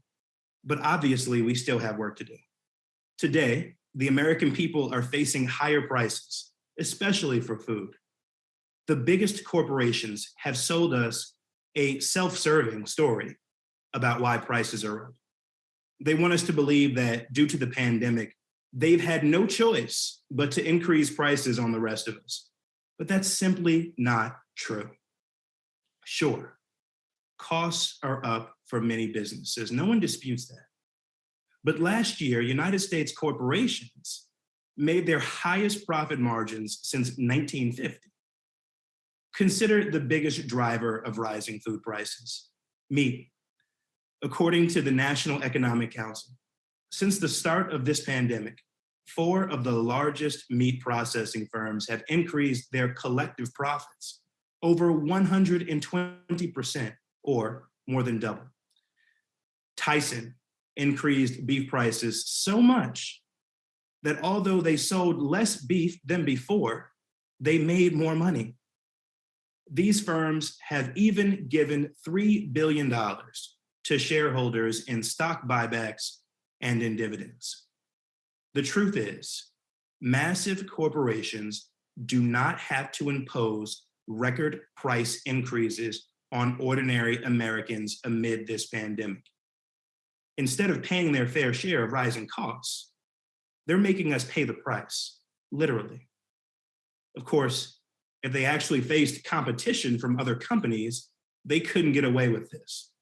But as we've heard today, they rarely face competition at all. President Biden put it best: capitalism without competition is exploitation. Now, Ms. Johnson, you testified that key links in the food chain are controlled by just 4 massive corporations. For instance, in 1977, the 4 largest beef processing firms controlled just a quarter of the market. But today, they control over 80%. And as an investigation by The Guardian and the nonprofit Food and Water Watch documented, 4 firms or fewer dominate the markets for nearly 80% of groceries. Now, you opened your testimony by saying that although bad luck comes in 3s, market concentration comes in 4s. Would you care to elaborate on that for us? Specifically, how does the domination of a market by just 4 corporations enable those firms to raise prices beyond competitive levels? Thank you for the question, Congressman. I'd like to talk about the kind of the rule of 4s, and then also raise some questions about it. So as a general concept, when you have very few companies who have outsized resources and power relative to any other competitors in the marketplace, their power and wealth become sort of self-reinforcing. They can undercut competitors with artificially low prices until they drive them out of business and then hike up prices once they're gone.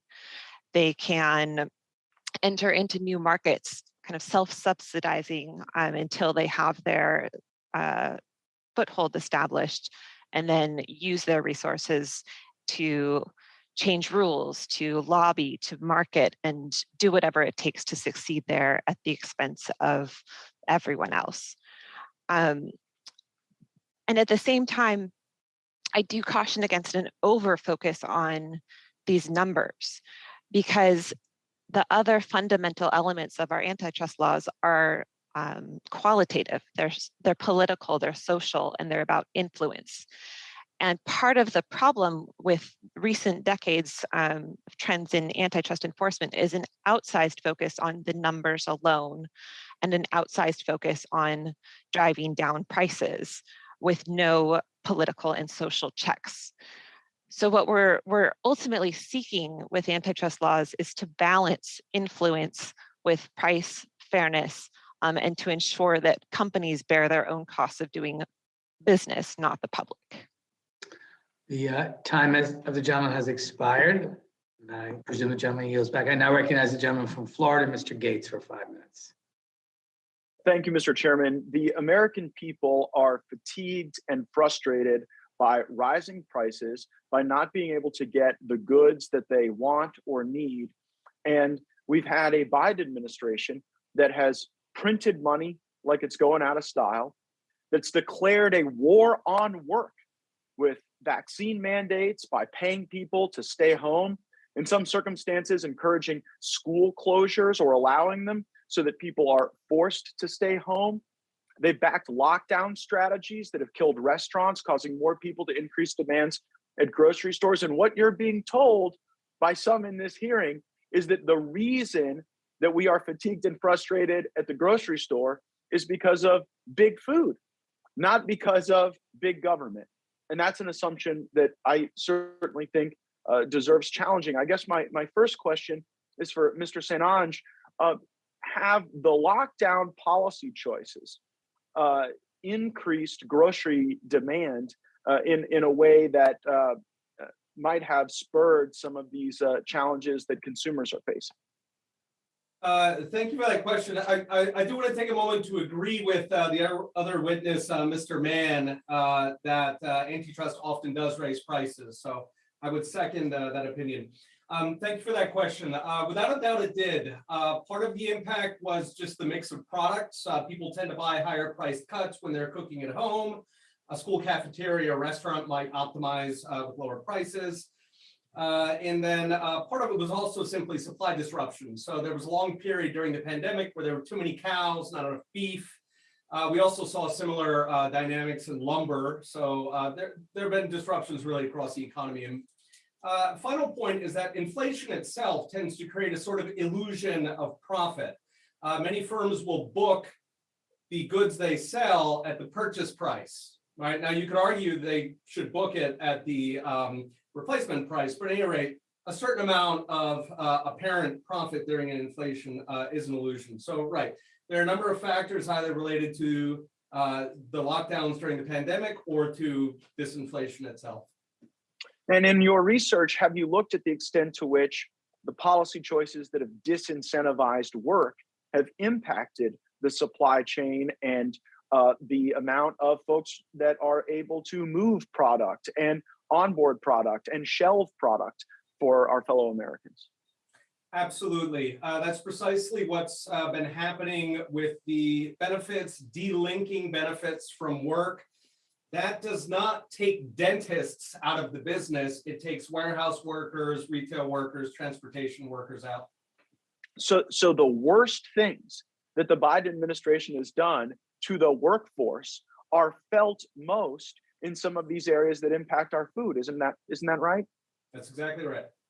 Now, one of the policy recommendations that we've heard some of our colleagues reference in this hearing support moratoriums on mergers and acquisitions. But of course, we're the United States Congress. We only have jurisdiction over what happens in our country. If we were to do that, what impact would it have, if any, on global consolidation? Because I seem to see that particularly Chinese investors are consolidating globally. And if we were to deconstruct American companies, would that make us less competitive with the Chinese model? Yes, that's a great point, and that would be the tendency. And I have to say, there's a specific circumstance, Mr. Chairman, that deeply concerns me. So while we may not get bipartisan agreement for a total moratorium on mergers and acquisitions, the Smithfield Foods case study is one where I think we could get agreement. In that case, Smithfield Foods, Inc. sold to China. They sold to the WH Group of China. Now they're a wholly owned subsidiary. So the largest pork producer in the world, based in Virginia, that runs a lot of the pork brands that American consumers are familiar with, is Chinese. And I don't think that's good for our fellow Americans. I don't think that makes us more resilient. So maybe if we don't stop Americans from buying American companies, we could at least stop the Chinese from consolidating and improving their advantage over us. Mr. St. Ange, the regulatory environment has persistently put pressures on food prices. If the USDA allowed more direct consumer for smaller, more sustainable, more environmentally friendly farms, would that help people access more locally grown food at a lower price? Yes, it absolutely would. That's one of the areas that the industry could really benefit from congressional action, is making it easier to enter the industry, particular for smaller businesses. We've got a couple witnesses here represent that group. So without a doubt, whether it's making inspection regimes more logical, with more input, whether it's waters of there are a number of environmental rules that cause risks or costs for growers, and so absolutely being proactive in that area would help. The time of the gentleman has expired. The gentleman yields back. And I recognize the distinguished gentleman from New York, Mr. Jeffries, for 5 minutes.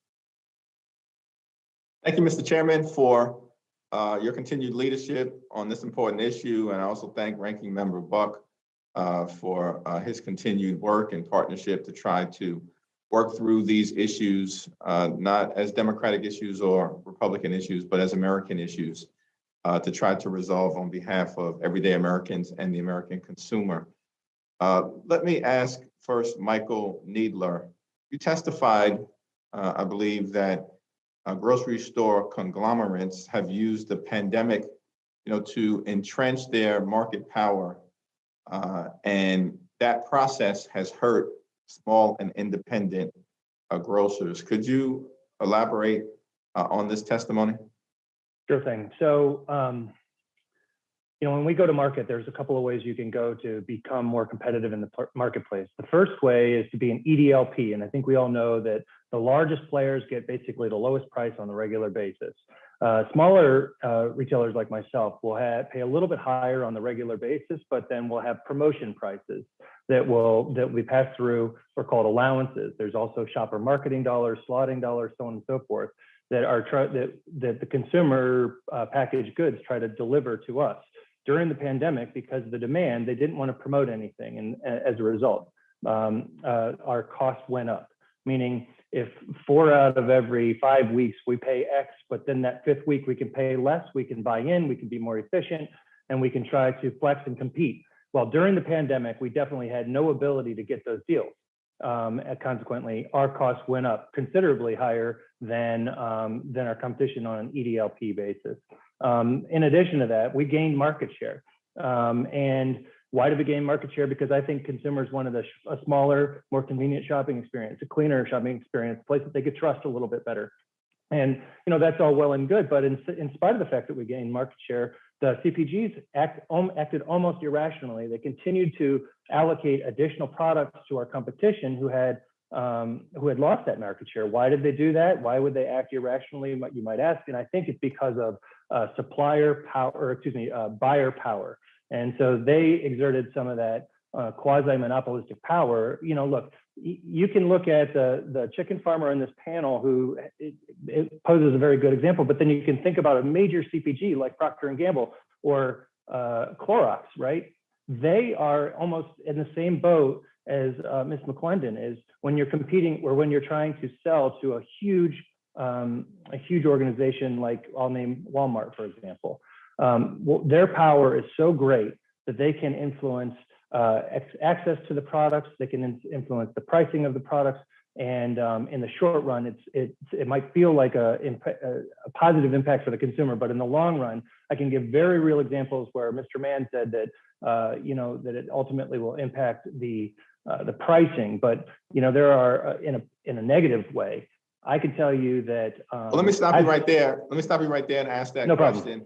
So, if in the short term these major conglomerates are able to extract lower prices, based on their concentration of power, but if that ultimately results in small businesses, small grocers going out of business, how does that ultimately impact the consumer? Isn't it logical, I believe, as Mrs. Johnson testified, that ultimately that will have an adverse impact on the consumer? Because once the competition is wiped out, the market will allow for them to dramatically increase prices?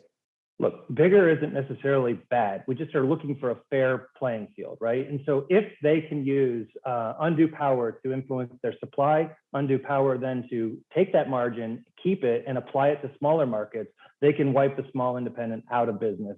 And at that point, and I've seen it happen, they will underserve the community with higher prices and lower and higher out of stock conditions.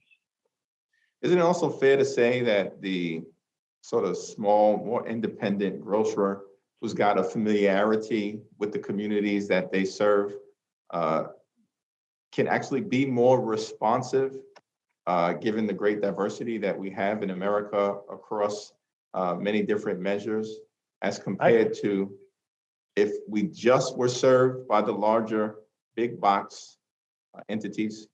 Mr. Chairman, I see I only have 10 seconds to answer, so I'll be quick. The answer is yes. We feel that we're very resilient and we can be very agile because we are smaller. We contract with hundreds of independent and locally owned farms to try to supplement our supply chain. We have multiple wholesalers who are, upwards of $30 billion. So we've got efficiency and we've got resiliency. And I think that that ultimately could benefit us and has benefited us through the pandemic. Thank you so much. I yield back. The gentleman yields back. I now recognize the gentleman from Louisiana, Mr. Johnson, for 5 minutes. Thank you, Mr. Chairman. Apologize, I'm multitasking this morning like all of us, and I've heard bits and pieces of the answers and questions. I don't want to retread a lot of ground here, but I just do need some clarity, I think, for not only for myself, but for a lot of my constituents who may be watching these this hearing now or seeing the tapes later on. So let's boil it down to the essence of this thing. Everybody agrees that we've got a crisis on our hands in regard to empty store shelves and inflation and all the rest. The food chain supply is a big problem. I have constituents in Louisiana who are spending half of their paychecks on groceries right now. It's not a sustainable trajectory that we're on. So we all agree on the problems. The question is, what are the actual drivers of this crisis? And, my Democrat colleagues tend to blame, corporate greed. And I'm not sure that is the best analysis of what we're facing here. So I know we have differing viewpoints on this, but let me just ask Dr. St. Orange to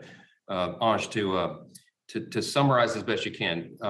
Is it corporate greed, or what would you say if you had to identify in layman's terms what the biggest drivers for all of this inflation truly are?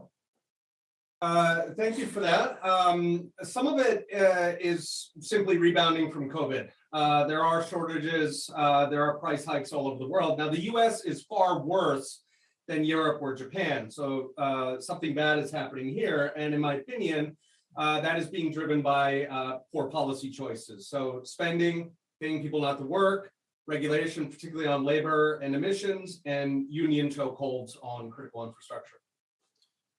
When we talk about policy choices, is it specifically federal overregulation that you think of the food chain supply that is partially responsible for the inflation problem?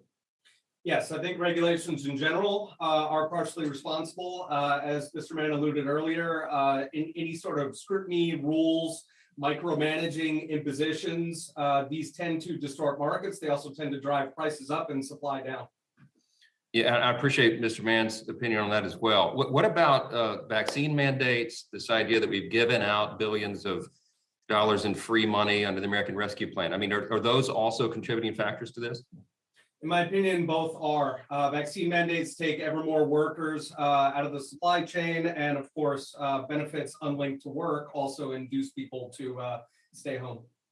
See, our view differs. The Republican response to this is different than the Democrats. Not to make this a partisan issue, but the approach to the crisis is different. So, our Democrat colleagues want. Sorry about that. Our Democrat colleagues want to. Their reflexive response is to further grow the federal government, to give more power to the FTC and the DOJ and other agencies. And we look at that response and say, no, that is putting fuel on a fire. That makes it worse. We need to get back to the free market. So. Dr. St. Onge, how would you characterize the effect of the Biden administration's attempt specifically on the vaccine mandate? I mean, we instinctively, sort of intuitively know that that's part of the problem, but these private employers are telling us that this is imposing a real hardship. And it's fair to say farmers and meat packers and truck drivers and other workers in the food chain are adversely affected by this. Isn't that right? I mean, is that intuition that we have, is that correct? That's absolutely right. The National Truckers Association has been really sounding the alarm. A lot of truckers do not want to get vaccinated, and we need them right now. How specifically, I'm running out of time here, but how specifically do you think Congress could rein in inflation and improve economic circumstances for the American people? What are specific policy choices? If we were going to do the opposite, what do you think we should do in a minute? Probably, the single biggest changes are bringing competition to the pork monopolies. That would likely have a very quick impact. And then regulation really across the board against producers, standing down on some of this scrutiny and sort of going after them, and rather actually removing regulations. President Trump did do that early in the pandemic, right? Supply chains were creaking. There was a lot of concern. He sat down with various industries and said, how can we, the federal government, proactively get out of the way? That's what could be done. What a concept, right? Get the federal government out of the way. Reagan said, government's not the solution, government is the problem. We subscribe to that. I'm out of time. I yield back. Thank you, Mr. Johnson. You're not actually out of time. So if you wanted to yield that last 16 minutes, I just would say 70 seconds. Bringing competition to monopolies and more regulation is what Mr. St. Ange just recommended. That's exactly what this committee is committed to doing, more competition. So that's a good market-based answer. I now recognize Mr. Neguse from Colorado for 5 minutes. Thank you, Mr. Chairman, for holding this hearing today. Over the course of the pandemic, we have seen, and as we've heard today during the course of this hearing, that when major suppliers of consumer products are faced with limited supply and high demand, they prioritize their biggest retail customers like Walmart and Amazon over small and independent retailers. And those choices impact not only the businesses, but ultimately the communities that they serve. Independent grocers are more likely to be located in lower income or rural areas, including in parts of my district, rather than chain stores. And these communities are more likely to experience hardship when trying to access essential goods. There are businesses, many of which that drive our Main Street economies and are at the heart of our communities, but without them, we can expect to see the number of food deserts increase and employee wages decrease. So it's essential that this committee steps in once again to promote competition before it's too late. Mr. Needler, and I know this has been discussed already during the course of this hearing, but independent grocers, which, as you know, are family or employee-owned grocery retailers, often act as an economic anchor in their communities, attracting consumers, generating foot traffic that creates opportunities for other area businesses. Food and Water Watch recently reported that 70% of all grocery sales come from the 4 largest grocery chains in the country, up from 23% in 1993. And I wonder if you could expound a bit on what that kind of high level of concentration in the grocery market means for the ability for small and independent grocers to be able to keep their shelves stocked. Thank you for your question. And I think your comment started out with quite, kind of the impact of independent grocers. I think a lot of us have either started our first careers in a grocery store bagging groceries, or we know somebody in our family who has. We teach ethics, work ethic, we teach accountability, and it's a great starting point for a lot of the communities from an entry point in the workforce. We also are a great career for many people with good paying jobs, with a good trade and a good skill. Cutting meat's not something that you can just come off the street and know how to do. We produce a lot of products in our stores, and we nourish our communities with healthy, wholesome products, which apparently, really is noticed when we leave. And when you create food deserts, all of a sudden someone realizes what they were taking for granted. So as you see the growth and consolidation of these power buyers, they are able to influence and undue influence over the supply chain and the suppliers. And if we could just, all we're asking for is an enforcement of existing legislation, and maybe we need to tweak it and look at something that was written 70 or 80 years ago. But the fact is what we're trying to do is increase competition by just having a fair set of rules. If I'm going to buy as much as my competition, then hopefully, hopefully that will allow me to have the same price. And that price is all a very, very important determination in where people choose to support for their grocery choices.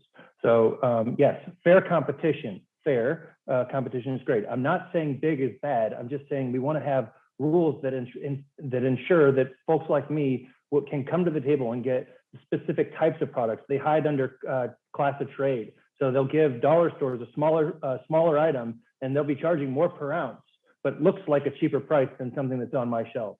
Well, I'm not even able, by the consumer or the CPGs won't even sell that to me. That's not fair.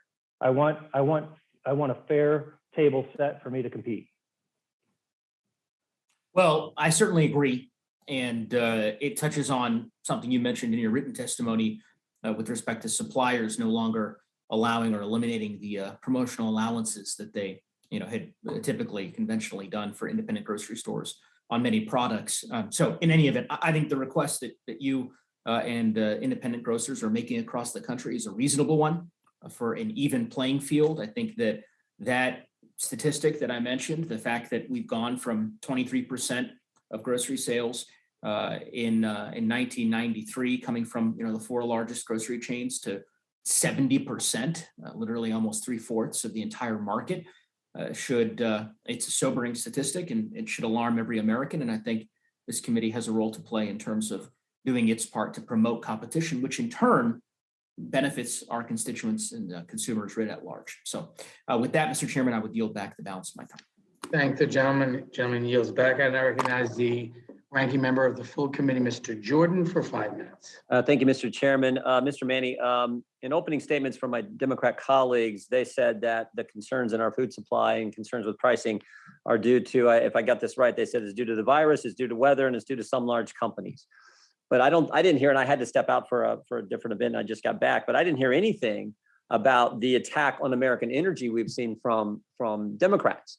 I mean, I sat in a hearing a couple months ago where a colleague of mine from the Democrat side of the aisle with oil and gas companies that there said, will you pledge today to decrease production? I'm like, what do they want? $8 gas? I mean, so everyone knows when you drive up the price of fuel, you drive up the price of every other good and service that the American people get, because it costs more to transport, in this situation that we're talking about today, to transport food products to the American people. I didn't hear any mention about the pipeline that they've stopped, which further exacerbates the problem when you tell American companies don't produce more, pledge to produce less, and oh, by the way, we're gonna get rid of a pipeline. I didn't hear anything of that, and frankly, I didn't hear anything. Maybe it's come up since while I was gone, maybe it came up, but I didn't hear anything about the record level of spending from Democrats, which has given us a 40-year high in inflation. And then my friend from Ohio, Mr. Needler, raised a potential remedy. I don't know if it's the right remedy or not, but it's a law that's on the books, the Robinson Patman Act. And last time I checked, in order to bring that kind of action, it has to come from the FTC or the DOJ, and they're both controlled by Democrats. And I don't know any initiative from the FTC or the DOJ regarding that. So, I mean, I guess what's next, and we've already heard Democrat senators talk about this, is they're going to look at price controls, which anyone with any common sense in economics will tell you is only going to exacerbate the problem that we have. So am I missing something, Professor, or is that a fair summation of what we've heard? That's pretty darn good. I don't know that I have too much to add to it. As I said before, regulatory interventions for particular social or political purposes typically raise prices. Now, they may be justified or they may be thought to be justified, but pretending like they don't have that consequence is silly. So if you're looking for a culprit, that's doubtless one of them, part of it. I don't know how much, but it's certainly part of it. You're absolutely right about oil and gas in particular. As you said, there's just no question that if you curtail the production of oil and gas, you're ultimately going to end up raising transportation costs and then prices for consumers.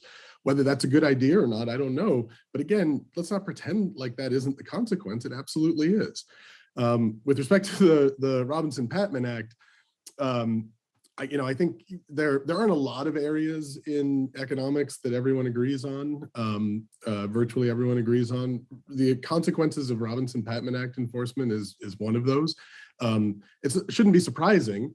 The intention behind that law was to raise prices. So that Robinson Patman Act enforcement would raise prices shouldn't be very surprising. But but it absolutely does. Now, again, whether there may be some countervailing benefits to that, I don't know, but let's not pretend like that doesn't happen.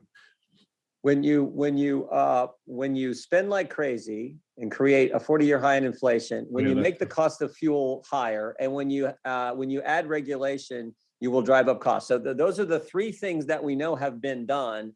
And it seems to me the Democrats are suggesting we keep doing all three and somehow, oh, it'll work this time. So I just don't see that. I think that's probably going to exacerbate a problem. If there are some real solutions that we can focus on, I'm all for them.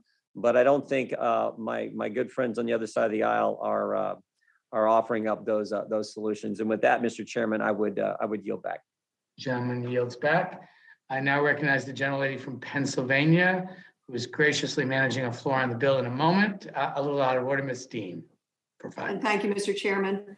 Thank you for bringing us this important hearing, and thanks for recognizing me now. I also want to thank our testifiers, particularly the growers and independent retailers who take such pride in their work, feeding our country, and of course, providing terrific jobs and choice along the way.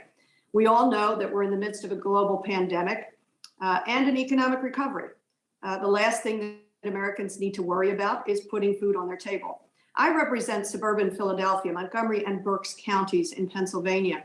In my district, the average price of food went up about 1.6% between 2020 and 2021. Mr. Needler, I was reminded when you said that one of my very first jobs was as a cashier and bagger at an independent grocery store when I was in college. Americans are paying higher prices for groceries. With higher prices, everyday Americans face difficulty. Grocery stores, such as yours, are also having trouble keeping their shelves stocked. In my district, we enjoy some terrific smaller, mid-size, independent retail grocery stores like O'Neill's and Delilah and Dean. It's no relation to me, George's Market and others. They provide jobs, they provide choice. They stimulate our economy. What challenges do independent grocers like these have in stocking their shelves and continuing to grow our economy and feed America? Thank you very much for your question.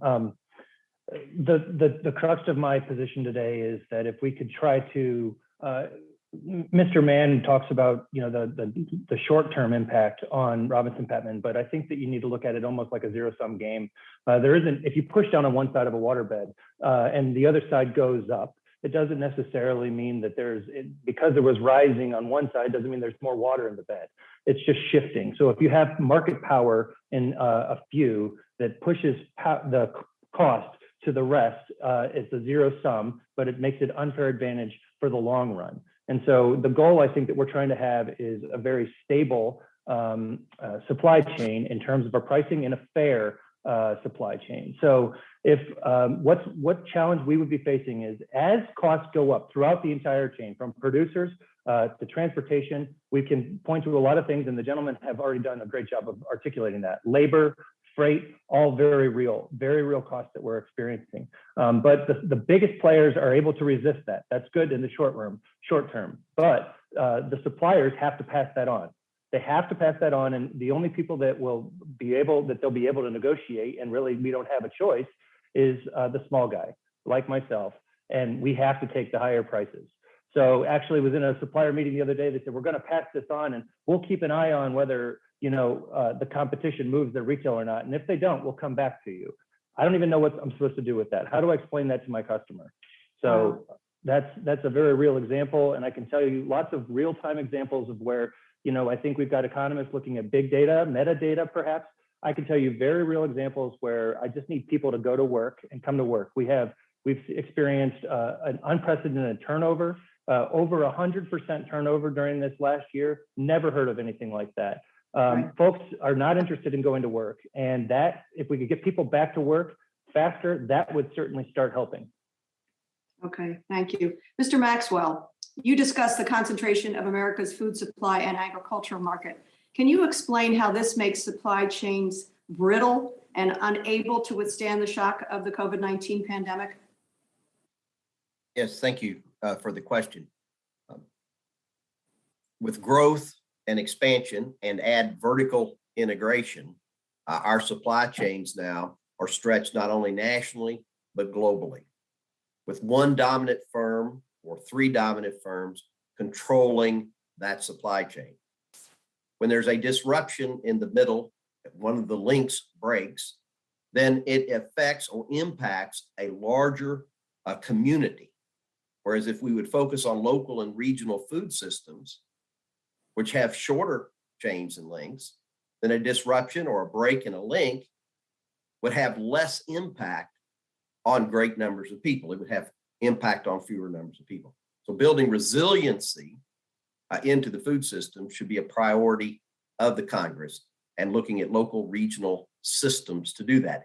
And Mr. Needler's stores are very important in that system. He has a Yellowbird food shed, I believe, in Ohio that is a tremendous service during the pandemic. Not time to talk about it here, but someone ought to talk to Mr. Needler or the friends we have out in Ohio, how important that is. And how all of these workers are frontline workers and how they've served us during this pandemic. Thank you. My time has expired. I yield back. The gentlelady yields back. I now recognize Mr. Stubbe, the gentleman from Florida, for 5 minutes. Thank you, Mr. Chairman. Mr. Maxwell, is it true that you were the Vice President of Outreach and Engagement for the Humane Society of the United States? I am not currently the Vice President of the Humane Society of the United States. I was in the past a Vice President of their Outreach Engagement and Rural Development. And is it also true that you advocated for Americans to eat less meat, saying that it is, quote, good for the planet, for the environment, and for the animals? Is that correct? I don't know that quote. What I would say is this. What is extremely important for us in this country is to have a local regional food system that feeds our neighbors healthy, safe foods, that respects the land, the animals, and the community for which the production and processing occurs. I'd ask unanimous consent, Mr. Chairman, to put into the record Brownfield Ag News, January 21st, 2015, title HSUS Maxwell says, less meat is good. Without objection. Thank you. Also, are you aware, Mr. Maxwell, that the Humane Society of the United States fought for the campaign in Florida against gestation crates for pig and swine producers? I am. I believe they also did so in California and in maybe Massachusetts. Do you have gestation crates? Are gestation crates allowed in Missouri? Gestation crates are allowed in Missouri. On my farm, we do not have gestation crates. So, caging an animal, a sentient being, for their entire life in a 2-foot by 7-foot cage in the name of industrial agriculture is just wrong. So the organization that you just admitted, custodians of that which we have, and we should take care of those animals that are within our care, whether they're our sheep, our cattle, or our hogs. Okay, it's my time. I'm the one asking the questions. Oh, I'm sorry. So you've admitted that you're the Vice President of Outreach for the Humane Society. You also just stated the Humane Society of the United States was responsible for backing the gestation crate amendment in the state of Florida, which systematically put out of business every swine producer in the state of Florida. So today in your testimony, you stated that 4 firms control, and I quote, 4 firms control 67% of the hog market. I was one of 670,000 hog farmers in the US. Today, I'm one of the remaining 64,000 hog farmers. And it's a direct result of the policies that you supported as Vice President of the Humane Society that put your competitors in Florida completely out of business. So you're complaining today that there's only 4 manufacturers of the hog market, 4 firms that control 67% of the hog market in the United States, which is a direct result of the policy positions that you've taken in your organization that you were vice president of, which has led us to where we are. And interestingly enough, the state that you hail from that is not that's not an accurate representation. You do it or not is irrelevant. The state that you hail from allows for gestation crates, but it's disallowed in states like Florida, which has directly resulted in small swine producers in the state of Florida from completely going out of business and not being able to compete with farmers, say, in your state of Missouri that are allowed to use gestation crates for the production of swine. Therefore, I find it very difficult to take your testimony when you've openly advocated against the growth in the livestock market, and yet today you purport to opine on what is best for it. I represent a district with over 500,000 head of cattle. We don't have swine anymore, thanks to the Humane Society of the United States pushing for that amendment in the state of Florida. Yet here you are telling us what is best for the livestock in the United States. Mr.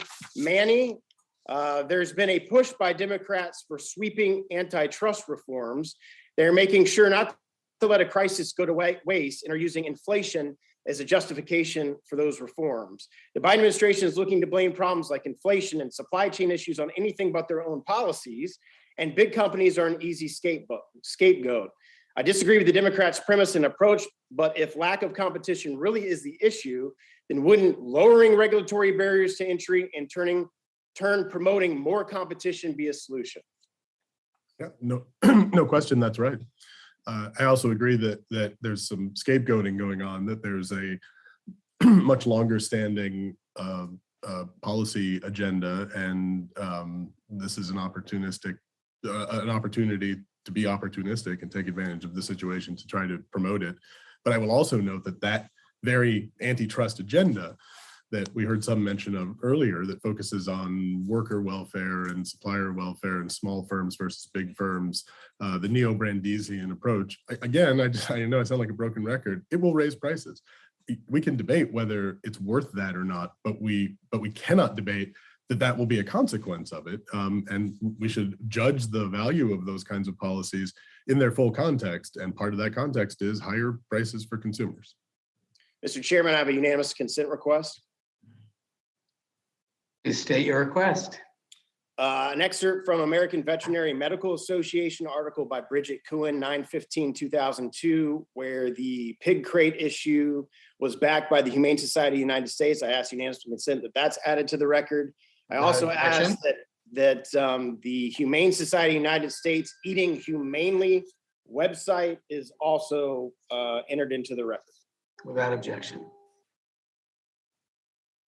The gentleman's time has expired. I now recognize the gentlelady from Washington, Ms. Jayapal, for 5 minutes. Thank you, Mr. Chairman, for this very important hearing. And my colleagues, we do have an agenda. It's to fight for Americans to be able to have choice, for consumers to be able to shop at local grocery stores, to stop the consolidation of industries where that consolidation results in higher prices. That is the agenda that I think we are very focused on. And in many situations, it is actually a bipartisan agenda as well. And I appreciate that. Amidst the new pandemic wave, the American food supply chain is hemorrhaging. Products are disappearing from shelves or listed for far higher prices. Essential workers are subject to massive COVID outbreaks and unhygienic conditions. And in contrast, dominant food suppliers like Tyson Foods have record profits and CEO pay. In fact, just a few months ago, my home state, Washington, our state's attorney general sued Tyson Foods, Inc., Pilgrim's Pride Corp., and a number of other big chicken producers for conspiring to inflate and manipulate prices, rig contract bids, and coordinate supply reductions to boost profits. As AG Ferguson said, if you've eaten chicken in the last decade, this conspiracy touched your wallet and cost middle-class and low-income Washington families more money to put food on their table. The unprecedented consolidation of these companies in the food supply chain has driven out competitors and has ignored poor working conditions and increased consumer prices. As dominant food suppliers consolidate, profits normally funneled into local communities get siphoned out to Wall Street. For example, in the last 2 decades, Tyson and many others have acquired dozens of smaller firms. Mr. Maxwell, as an economist and co-founder of Farm Action, how has market consolidation in the supply chain impacted the profits of local farmers? Concentration has stripped the farmer of the market. The fact is, the market is dead. We're not here today to talk about government intervention into competitive markets. Farm Action is here today to talk about government safeguards in markets that have no competition. That is the reality that the farmer faces. 1 or 2 buyers for their cattle. They're competing directly head on with their buyer. The majority of the cattle are either owned by the packer or controlled by the packer. And that's the same person that the farmer, the cattle producer, has to sell their livestock to. They simply, the packer just simply slows down its purchasing in the marketplace, lowering the price the farmer gets and put the money in their pocket. It's that way in every sector. America's farmers farm dependent upon government subsidies, and they're being driven out of business by the concentration of power. Thank you. They're losing their businesses and they're losing their rural communities. It's a hollowing out of America. Thank you very much. Access to essential items has been particularly difficult during the COVID-19 pandemic, and there have been extensive outbreaks at places like Tyson Foods in my home state of Washington that resulted in plant shutdowns and even deaths. Ms. Johnson, as a food sustainability expert, can you discuss how the pandemic worsened the working conditions in the consolidated food industry? Thank you for the question, Congresswoman. Yes, and COVID has created a set of risks in the workplace that we're all trying to understand how to deal with. It's dangerous to go to work in a way that it hasn't been before, and the dangers fall most heavily on those who are also poorly paid and already endure dangerous workplaces. Meatpacking in particular is an extremely dangerous profession with very high turnover and a vulnerable workforce. So we're layering on top of existing risks another challenge. And I've heard that this idea that people don't want to go to work coming up as if it's a preference. People are afraid to go to work, and they are trying to protect themselves and their families while also trying to afford food and meet their basic needs. The pandemic has shed light on dynamics that were already there, that have really been there since the beginning of the United States and our food system, and its premise of relying on exploitative labor practices. And so what we have now is an opportunity. It's not opportunistic in a exploitative sense, but it's opportunistic in that we can see what's before us. And this is an opportunity to make change and remedy the unsafe working conditions that so many people endure. Thank you so much. My time has expired, but I am really excited that we're having this hearing, Mr. Chairman, and I think it's important for the American consumer that we fight for consumers and small businesses across the country. Thank you so much. I yield back. Thank you. The gentlelady yields back. I now recognize the gentlelady from Minnesota, Ms. Fishbach, for 5 minutes. Thank you very much, Mr. Chair. Mr. St. Ange, in your testimony, you mentioned the challenges for entrance into the processing market, I believe.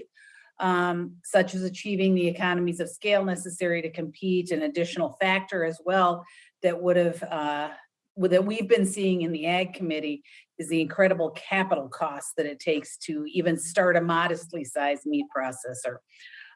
These are expensive pieces of equipment that go into the facilities. And can you expand further on those challenges for a new entrant into the processing industry?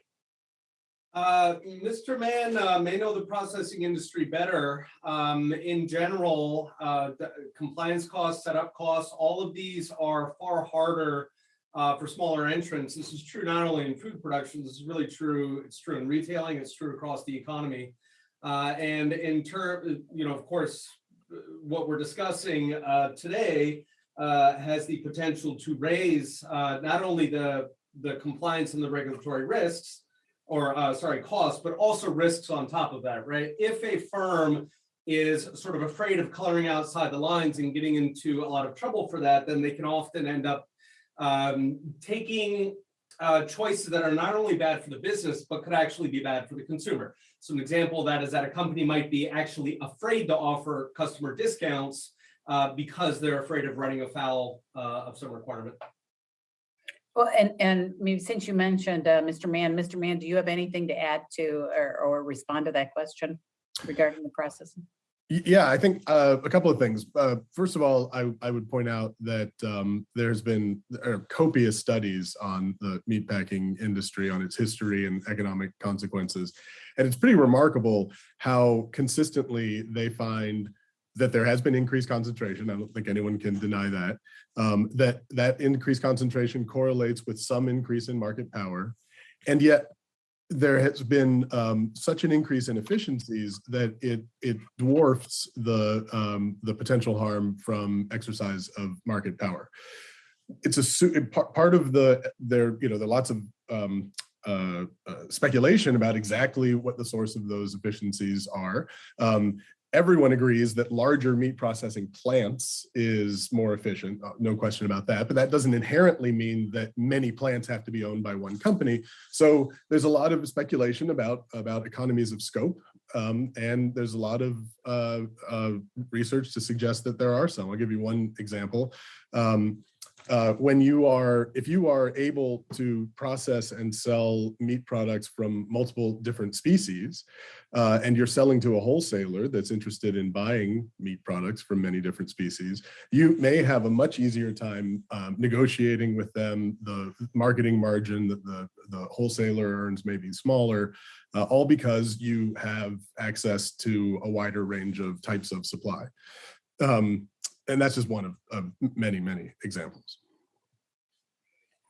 Well, and maybe it's a yes or no question, but are any of those challenges that are faced by the meat processors and getting into the business and are any of those related to matters of antitrust policy? Let's see, difficulties getting into the business are not related to antitrust policies. So expand, I guess. The regulation, though. Okay, and maybe you could expand a little bit on the regulation. That was going to be one of the other questions that I asked about the kinds of the challenges of regulation and how that deals with the supply chain. Yeah, so I mean, I think again, there may be perfectly good justifications for this. Obviously, safety of the food supply is very important.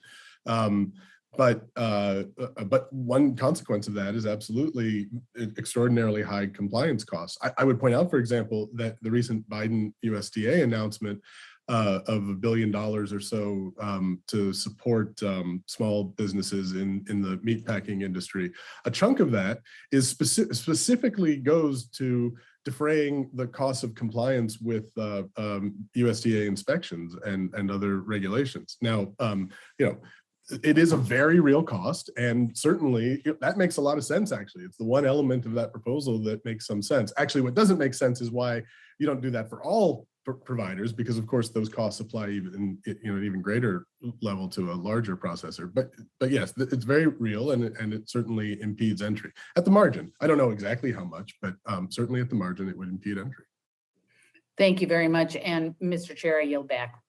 Gentleman, I yield back. I now recognize the gentleman from Maryland, the distinguished Professor Raskin. Mr. Chairman, thanks so much for this excellent hearing. Mr. Maxwell, the administration itself recently observed that high levels of market concentration in the meat processing industry is a textbook example of how diminished competition hurts consumers who pay more, farmers and workers who are paid less, and the economy more broadly. Can you explain the role that meat processors play in the supply chain today? And do you agree with the White House analysis that the high level of concentration in meat processing is a problem for Americans generally? Meat packers are for the producer and for access for choice to the consumer are the bottleneck within the supply chain. The number of processors, meat packers or poultry processors is extremely limited today to 4 dominant firms. Therefore, they control the market at their processing plant. We agree with the assessment, as we stated in our opening statement, that market power, the concentration of the dominant firms, has to be part of the analysis as it relates to inflation and the increased spike in cost that we're facing today during this pandemic. We believe that there are other factors, which are some supply chain disruptions and that have increased costs, but many of those supply chain disruptions are within that vertically integrated supply chain that's within the control of that packer as it relates specifically to beef. Well, some people seem to want to be blaming antitrust laws for inflation. In 2021, Pilgrim's Pride, which is one of the big producers of broiler chicken, pleaded guilty to charges that it criminally conspired to fix prices and rig bids for broiler chicken products. In 2019, DOJ intervened in a civil lawsuit alleging that Tyson Food and Pilgrim's Pride conspired together to fix chicken prices. Do you agree that aggressive enforcement of antitrust laws, or what we're proposing, which is strengthening of the antitrust laws, leads to inflation, or do you think it will help us to restrain inflation? I believe that it will help restrain price gouging by dominant firms within a marketplace. You have mentioned the litigation's gone on. Oddly enough, Kroger, which has been mentioned here during this testimony, was one of the plaintiffs that brought a collusion case against the big poultry processors. So even the big is admitting there's problems within the system.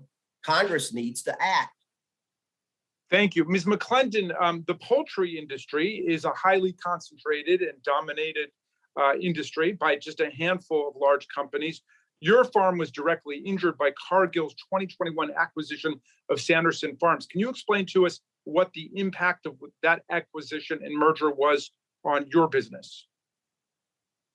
Well, there's a couple of impacts. One, of course, the pay decrease that we're getting is going to reduce my pay by 1/3, which is a tremendous amount on all poultry farmers. Our prices too continue to rise. The price of gas, the price of electricity, the price of supplies like fan motors and feed motors, and all of those costs are rising for us. So to introduce a pay cut is extremely detrimental to us as farmers. Also, again, I just believe that as we continue to consolidate into big three, that we run into the issues that have been discussed here today, which is the price fixing issues. These large corporations have a lot of power. I'm for capitalism, and in capitalism, you need competition. And we just don't have that in the poultry industry today. Well, can I ask you, why are people paying more for chicken when they go buy it at the store, but you as a farmer are getting paid less? Because the model is set up so that Sanderson Farms and Cargill, Continental Grain can all achieve the highest profit that they can get. So they're maximizing their profits while we as farmers are basically tenant farmers. And, at times, that's what I feel like. It's like the big man's in charge and the little guys getting shoved out and will never make what they need to make to even survive. Well, thank you for your excellent testimony, Mr. Chairman. Ms. Mcclendon's story is the story of countless farmers and workers across the country, and we need to get back to being in the business as government of aggressive antitrust enforcement so we can achieve what Ms. Mcclendon's talking about, which is real market competition, which benefits everybody as opposed to monopoly. I yield back. The gentleman yields back. Thank you, Professor Eskin. I now recognize the gentlelady from Indiana, Ms. Sparks, for 5 minutes. Thank you, Mr. Chairman. I appreciate your hearing. I wanted to share with you a little bit of my personal perspective as someone actually not as a legal scholar, but as a farmer who actually used to get on the combine, someone who used to pull the wagons. And I'll tell you one thing, and somebody who actually used to be in Fortune 500 America audited, work with largest company. And actually that what led me to run for Congress. If we continue this path of destroying small business with government regulations, we will have oligopolists control all of the sides of the market, which they control most. And I will tell you that government control monopoly is very dangerous structure because they can hire very expensive CPAs like me and attorneys and also have lobbies to create a lot of loopholes and don't follow the rules.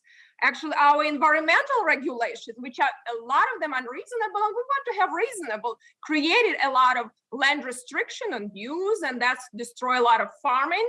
We're talking about fertilizers. We're trying to put fertilizer facility in Indiana, and actually I aligned with some liberal Democrats because we were trying to push carbon onto the Madrid fault in Indiana, and he was very nervous about that. So now we will be all dependent on foreign companies to buy fertilizer, and our prices are going to increase. The same, we're talking about propane. I think Ms. Mcclendon brought that issue. War on fossil fuels, we'll see, will double the prices on propane, and it is destruction for the little guy. And I just recently met with some farmers, my husband in the Farm Bureau, and I met with some farmers, hog farmers. And I told them, okay, we do have a significant oligopoly problems. And I told them, why couldn't, I know it requires capital, and access to capital of small business owners is very limited. I've struggled and been through that myself. And I said, why couldn't we just create such a, profitable business? Why cannot we create new facility to slaughter, butcher hogs? I actually was told that we cannot use that word anymore. We had to use harvest hogs. Well, I'll still use slaughter since English not my first language. So I go to the dictionary because it's ridiculous to say that we're harvesting hogs. But anyway, so I said, look, why couldn't we just start a facility? You have some people, you have some business people. And he said, oh yes, we had some colleagues who tried to start one facility in Indiana. And they told me, well, wait for USDA inspectors. It will take you a year to get them. And then they constantly have to check these facilities. And if you are not a big company connected to the government, they're not going to show up. So only all big companies have political power and capital to control. So my suggestion would be to my fellow colleagues, if we want to put, all this FDA and USDA and the jurisdiction of DOJ and FTC, how much restriction to competition they're, creating, I would be all for it, because the government is destroying small enterprise, and we're destroying manufacturing, we're destroying mining, and now we're coming after farming. And if we continue on this path, now we're crying, that we are going to be dependent on China and Russia. Well, we'll be begging for pork from China and grains from Russia if we continue on this path. But I don't know, Mr. Mann, do you have any suggestions, what you think that is really reasonable and common sense? Because it is a very serious issue. And unfortunately, antitrust in many cases, it's not protecting competition, but competitors, and puts us in the middle of the global oligopolies. You want to know what suggestions I might have to achieve increase competition? We really need to protect competition, because all we're doing, setting prices, benefit, government controlled monopolies, and destroying the little guy. Well, in the industry that I'm most familiar with, in the beef industry, I would say that I don't see any reason that there's no intervention we need to do to increase competition. There's lots of competition. Despite there being a small number of firms, it's well understood that number of firms does not correlate to the amount of competition, even though we hear that repeatedly. Everyone says 4 firms, 4 firms. Actually, it turns out that there are some studies, by the way, in the telecom industry that suggest 4 firms is the optimal number of firms for maximizing efficiency in a market. But regardless, there seems to be a lot of competition. I'm not sure what we should do to increase competition, but as I said before, I had an example. My farmer said that USDA precludes competition. Yeah, exactly. I was just going to say. But so you cannot say, as a little guy, and I don't know if you've been in business or not, but I've studied a lot of businesses. It is very difficult to go against big oligopolies that government controls, and they're very close to the government. And that is the biggest problem we have. It's not just because, we cannot just neglect and say, oh, markets are going to work. They do not exist in a lot of areas. I think my time had expired, but I would love to continue conversation and maybe have FTC looking into issues of anti-competitiveness created by our agency. I yield back. Thank you. The gentlelady yields back. I now recognize the gentlelady from Florida, Ms. Demings, for 5 minutes.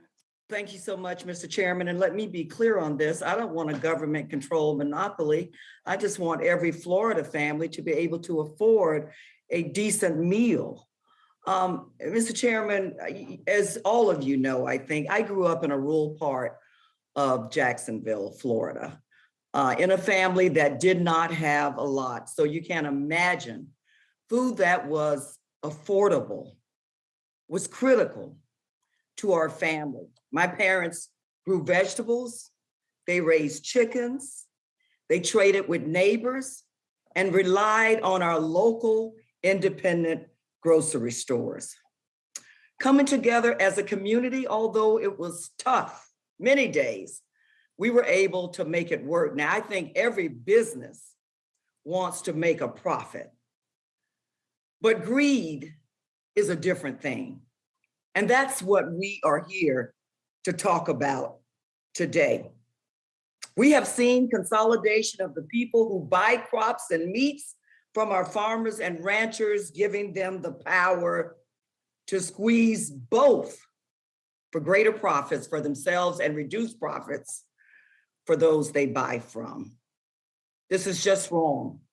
The National Grocers Association confirmed that with limited supplies, independent grocery stores have not received their fair share, seeing whole pallets of the products missing from independent shelves in the big box retailers across the street. The evidence is clear. Big corporations have squeezed and continue to do so independent stores and food producers out of the marketplace, leaving us with a fragile food system. Mr. Maxwell, Florida has a significant agriculture economy, providing the state with a wide variety of safe and dependable food products and large and stable economic base. According to the USDA in 2019, Florida ranked first in the US in the value of production for bell peppers for fresh market, grapefruits, oranges, sugarcane, fresh market tomatoes and watermelons, second in the value of production for bell peppers, fresh market sweet corn and strawberries, and third in fresh market cabbage, peanuts, and squash. Mr. Maxwell, how does the consolidation of our food system from middleman to food companies to grocers affect the availability of fresh, healthy, and affordable food for Floridians and the livelihoods, we all should care about it, of Florida ranchers and farmers and the economy in Florida? Thank you for the question. The issues that you present within your question clearly need to be framed within the domination that the firms, dominant firms have, the CR4, and the power that they then have. As your farmers raise their produce, there are limitations in who will stand ready to buy that produce and then to process that produce. For the cattle producer, there's a limitation on the number of firms that will buy those fat cattle. You have great cattle production, beef production in the state of Florida, and it is getting more and more heavily concentrated. Farmers are facing harder and harder times to find a fair price.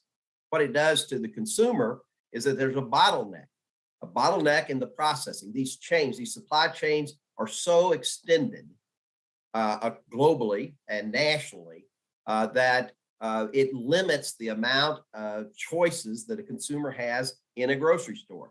Mr. Needler already testified on how he's not given the same fair deal for his opportunities to present to his customers as are the large box stores.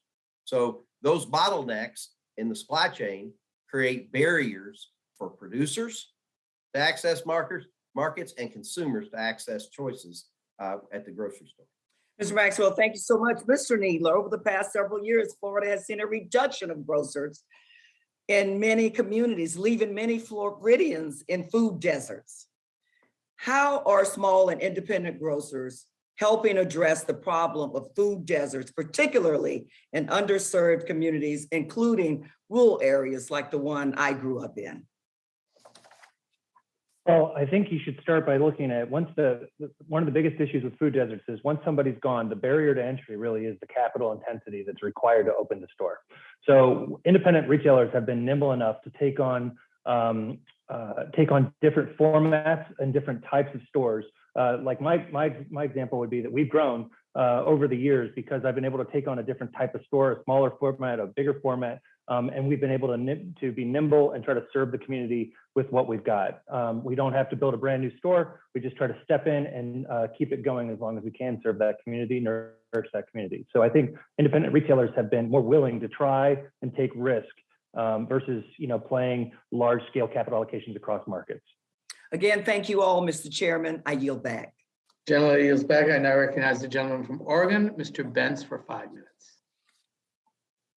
Thank you, Mr. Chair, and thanks to the witnesses for this excellent hearing. Although I think the focus should be a little more on the opportunities that exist for folks on the smaller end of things. The reason I say that is because I am a member of a 5-generation ranch family from Oregon, and involved in the cow-calf producing space for many, many, many years.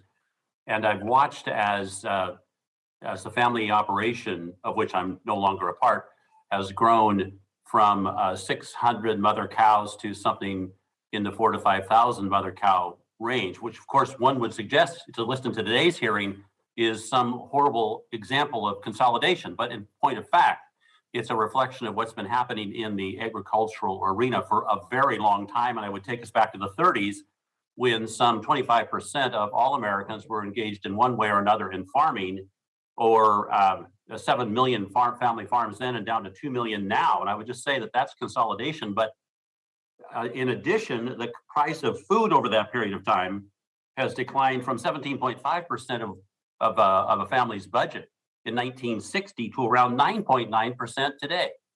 And so when we're here talking about how awful it is that people are paying more for groceries, I would simply say, gosh, look back to 1960. And I don't want to go back there. That's my point. Now, this is not to say that the packers or the feedlot operators or the retailers are above reproach. They're not. But there are ways of, I think, approaching what we're talking about today that will advance the interests of the producers and the interests of the American people without bringing more government into it. And with that as kind of the background, I'd like to turn to, I'll think Dr. Mannie for a moment and ask him about the addition of some additional packing capacity. As I understand it, plants were already being built somewhere across the United States, some actually in Idaho, new packing plants that would add to the capacity of the nation when it comes to packing and also alternative places to take your cattle, and ask if that is kind of a natural process of our economy, Dr. Mannie. Yeah, no, I think that's exactly right. When prices go up, of course, you see companies expanding to try to capitalize on that, and ultimately that drives prices down. Actually in the meatpacking industry, it's sort of interesting. There's evidence to suggest that, there's been claims that following COVID and the price increases during COVID, the meatpackers have sort of artificially constrained supply, in an effort to capitalize on increased prices by increasing prices even more. And the best studies on this point out that not only did that not happen, but the level of market power that existed before the pandemic would have suggested vastly larger increases in price than actually happened. So what it tells me is, it seems like, and who knows exactly what is motivating this, the beef packing industry is I mean, again, no one is above reproach, and there certainly have been problems there and elsewhere. But generally speaking, with respect to the pandemic response, they've been increasing capacity as much as possible. They have not been trying to constrain capacity. They're literally building new capacity, and I think really responding in a very commendable sort of fashion to an emergency situation that was certainly not of their making. And I might say this is not limited just because of the nature of today's hearing. It might mislead folks to think that it is. This is not this higher price situation we find ourselves in. I would just simply talk about computer chips for a moment. And how about the automobile industry and what's happened to the cost of a used car? And why don't we haul all of the used car dealers in here and accuse them of gouging? Because I just noticed the other day when I went out to look for a used car that the price was up 37%. And so where's the hearing?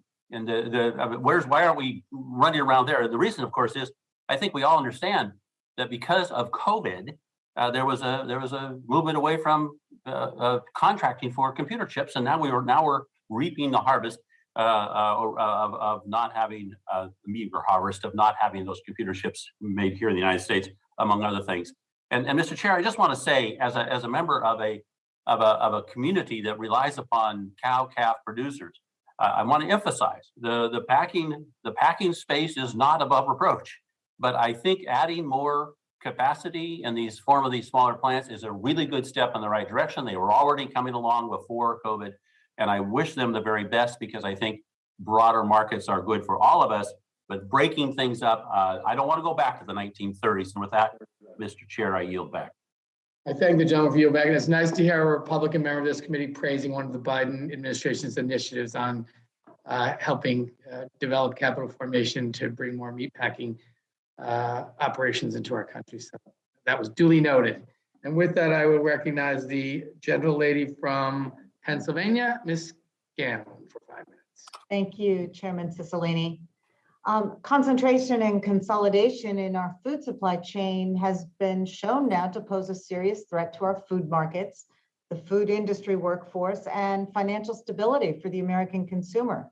Our ability to provide adequate and nutritious food to consumers is a matter of national security. So we need to act to ensure that the continuity of the industry is assured. The pandemic, as with so many other things, has highlighted the fragility of the U.S. food supply chain as meat processing plants, grocery stores, seed and grain markets, all of which have become steadily more concentrated in recent decades, were unable to meet demand, and Americans were left at various times with empty shelves and increasing costs. In a resilient and healthy food supply system, redundancy and diversity of suppliers would have helped to insulate consumers from the harmful costs or supply impacts of the pandemic and other similar events. More sources, processors, and distributors of food means that if something goes wrong in one part of the market, there are plenty of competing businesses to pick up the slack. In speaking with supermarket owners and operators and others in our food supply chain, we've seen the direct impact of industry concentration when something goes wrong, such as a COVID surge, leading to workers getting sick or having to take time off to take care of family members, which then reduces supply, which then increases prices. Additionally, in studying the concentration of the food supply chain, it's so important that we look at the impact on labor markets. Workers in meat processing and grocery industries have seen elevated levels of risk during the COVID-19 pandemic. But because just a few companies control such large shares of the grocery and meat processing markets, they're able to depress wages and subject their workers to poor working conditions. What we end up getting are companies in the national grocery chains that rely on a really perverse form of corporate welfare. They have a business model that relies on paying employees so little that they're forced to rely on food stamps and other government benefits.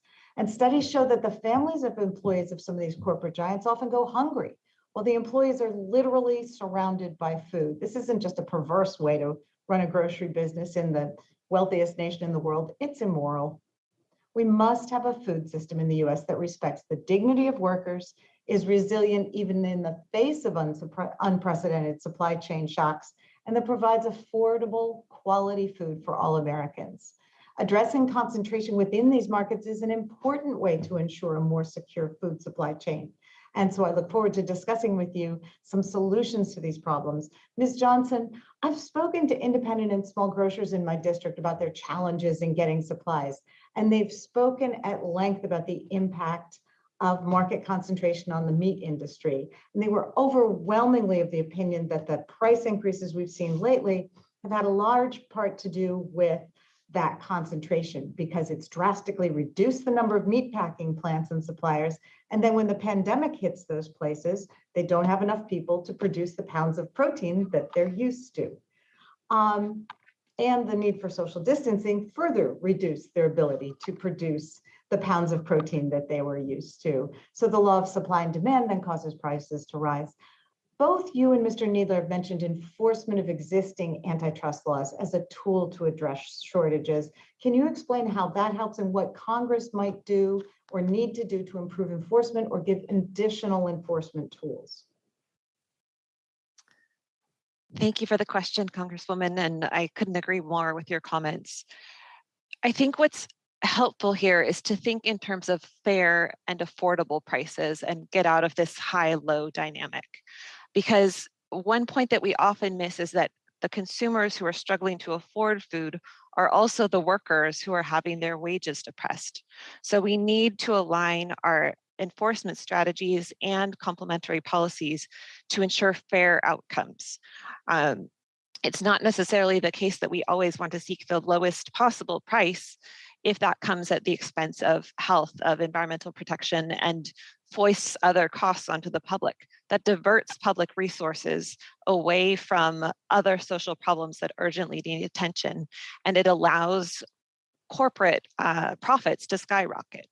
So we need to ensure that our enforcement approach addresses the tendency to externalize costs and to put those onto the public, and then at the same time invest in public policies that will support our workers and our consumers in ensuring that everyone can afford the food they need.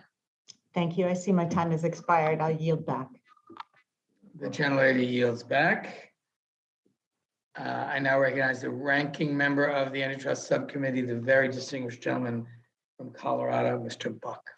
I thank the chairman, and I will pass, Mr. Chairman. I don't think I will have questions at any point. I thank the chairman for recognizing. All right, the gentleman yields back. I now recognize Mr. Johnson from Georgia.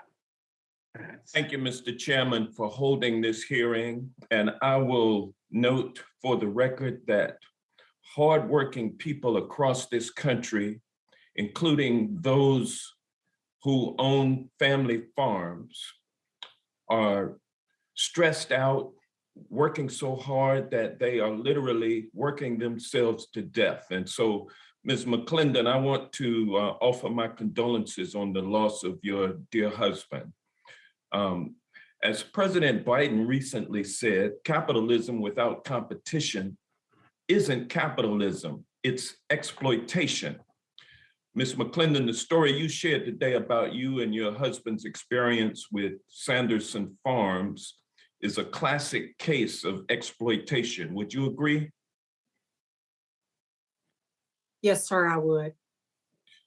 And in response to a question you were asked earlier, you said that although you are not a fan of government regulations, you feel that our government should do something to protect family farmers like you from exploitation by greedy corporations like Sanderson Farms, correct? That is correct. So Ms. Mcclendon, you would agree that it has not been too much government regulation that has hurt your business, but it's been a lack of adequate regulation that has hurt your business. Is that correct? I would say that it is a lack of the enforcement of the laws that are already on the books.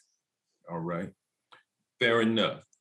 I think it's quite telling that the two Republican witnesses testifying today are against regulations that promote competition. They're against enforcement of competition laws. And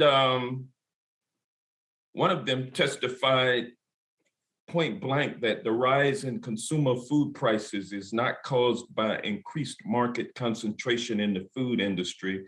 And the other Republican witness said that food production, particularly meatpacking, is among the most competitive industries in America.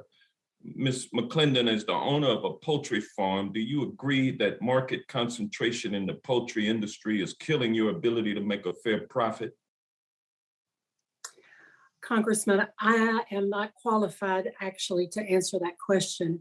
I am not overly familiar with all of the rules and regulations that are currently before Congress, and so I would decline to give an opinion on that. Okay, well, thank you, ma'am. And Mr. Maxwell, what would you say in response to that question? Well, thank you for the question, Representative. I believe that what we face in the poultry industry is extreme concentration and probably the best example of the abuse of power within agriculture. Either the power they have to deny workers bathroom breaks, the power they have to walk in and throw a contract down in front of a contract poultry grower and say, this is how much we're now going to pay you in spite of having millions borrowed. The power that they have over the grocery stores. Say again? That's what happened to Ms. Sanderson, right? I mean, Ms. Mcclendon, correct? Yes. that's exactly what happened to her. She's lived that experience. What we tried to present today is we can talk about economic theory, but these are the lived experiences and the outcomes of this very economic theory that some are defending today. These are real people, real impact on rural communities. Look at the hollowing out of rural America, the depopulation, the loss of tax base. It's because there are dominant firms that are controlling almost every aspect of rural life today.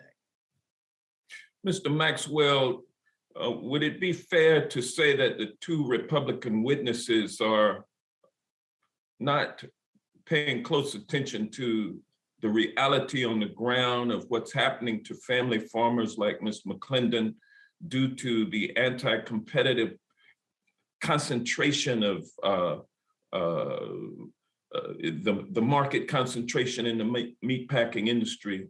That's the most significant driver of higher food prices for consumers and lower prices for farmers? Well, I think that the witnesses that you've referenced are bringing their perspective as they know it through their academic education and their experiences within the segments of the industries that they have represented. What they don't bring here today is the lived experiences on the ground of the outcomes of the economic theories that rely upon certain assumptions. What I would ask those witnesses to do is go back and question the assumptions. Question the assumptions. Why is these the outcomes? Why did fertilizer costs go up 51%, but the cost of the gross margin, manufactured margin went up 680%, and farmers saw a doubling in prices? Go back and scratch your head and rethink the assumptions based upon your economic theory, because it's not playing out on the ground. Well, the problem is money. The time of the gentleman has expired. Thank you. I didn't mean to cut you off mid-sentence. I just point out that the problem is money in politics. The big agribusinesses are paying for the regulations that are not being enforced to not be enforced. It's what they're doing, and then we've got two witnesses who are testifying on their behalf, and they happen to be Republican witnesses. And with that, I yield back. All right, thank you. The gentleman yields back. I now ask unanimous consent to add a number of statements and letters regarding the harmful effects of consolidation on our nation's food supply to the hearing record. The first is a statement from Claire Kellaway, manager of the Fair Food and Farming Systems Program at the Open Markets Institute. Testimony from Rob LaRue, the president of the National Farmers Union. Statement from Bill Bullard, CEO of the Ranchers Cattlemen Action Legal Fund, United Stockgrowers of America. Testimony from Stephen Etka, policy director of the Campaign for Contract Agricultural Reform. Letter from George Slover, senior policy counsel, and Michael Hansen, senior scientist of food, both of Consumer Reports. A statement from the National Association of Convenience Stores. Statement from the National Sustainable Agricultural Coalition. Statement from a coalition of organic farmers from New England. Testimony from Margaret Crome Lukens, policy director, and Aaron Johnson, challenging corporate power program manager of the Rural Advancement Foundation International. Statement from Anthony Perrone, international president of the United Food and Commercial Workers International Union. Statement from Rhode Island resident Ruari Miller, owner of Union Burrito. A statement from Katie Barton, an advocate for individuals with disabilities. And finally, testimony from Amanda Hitt, the director of Food Integrity Campaign at the Government Accountability Project. Without objection, I want to thank the witnesses for their testimony today and my colleagues on both sides of the aisle for participating in this hearing. Today, we had the opportunity to hear firsthand from farmers, experts, and business owners on the effects of economic concentration on America's food supply. This hearing has made clear that our food system is in crisis, harming consumers and small businesses throughout the supply chain. Excess concentration has caused not only rising prices, but also harms to the environment, our health, worker safety, and the stability of the entire food system. Unprecedented concentration and vertical integration at every link of the supply chain threatens our economic system by eliminating competitive markets. Threatens the livelihood of farmers by squeezing them at both ends, buying and selling, particularly impacting farmers of color. Independent grocers and small retail outlets are struggling to stock their shelves and keep their doors open, in part because dominant big box chains and large suppliers abuse their power to force small retailers to pay higher prices for products or withhold products from them entirely. Small poultry farmers are living in poverty and struggling to survive because a handful of vertically integrated firms control every stage of the supply chain. The outsized control of America's supply by a handful of immensely powerful companies has also made clear that we need real solutions to these problems. In strengthening our antitrust laws to outlawing abusive practices in the marketplace, we need to make sure our nation's competition system and economy works for everyone. It also underscored the dire need for reforms across the board, implementing President Biden's 4-point plan to lower food prices and creating choice for hardworking Americans to tackle price gouging and other symptoms of corporate profiteering. Again, thank you to our witnesses for the extraordinary testimony. This concludes today's hearings. Again, without objection, all members will have 5 legislative days to submit additional written questions for the record or additional materials for the record. Without objection, this hearing is adjourned.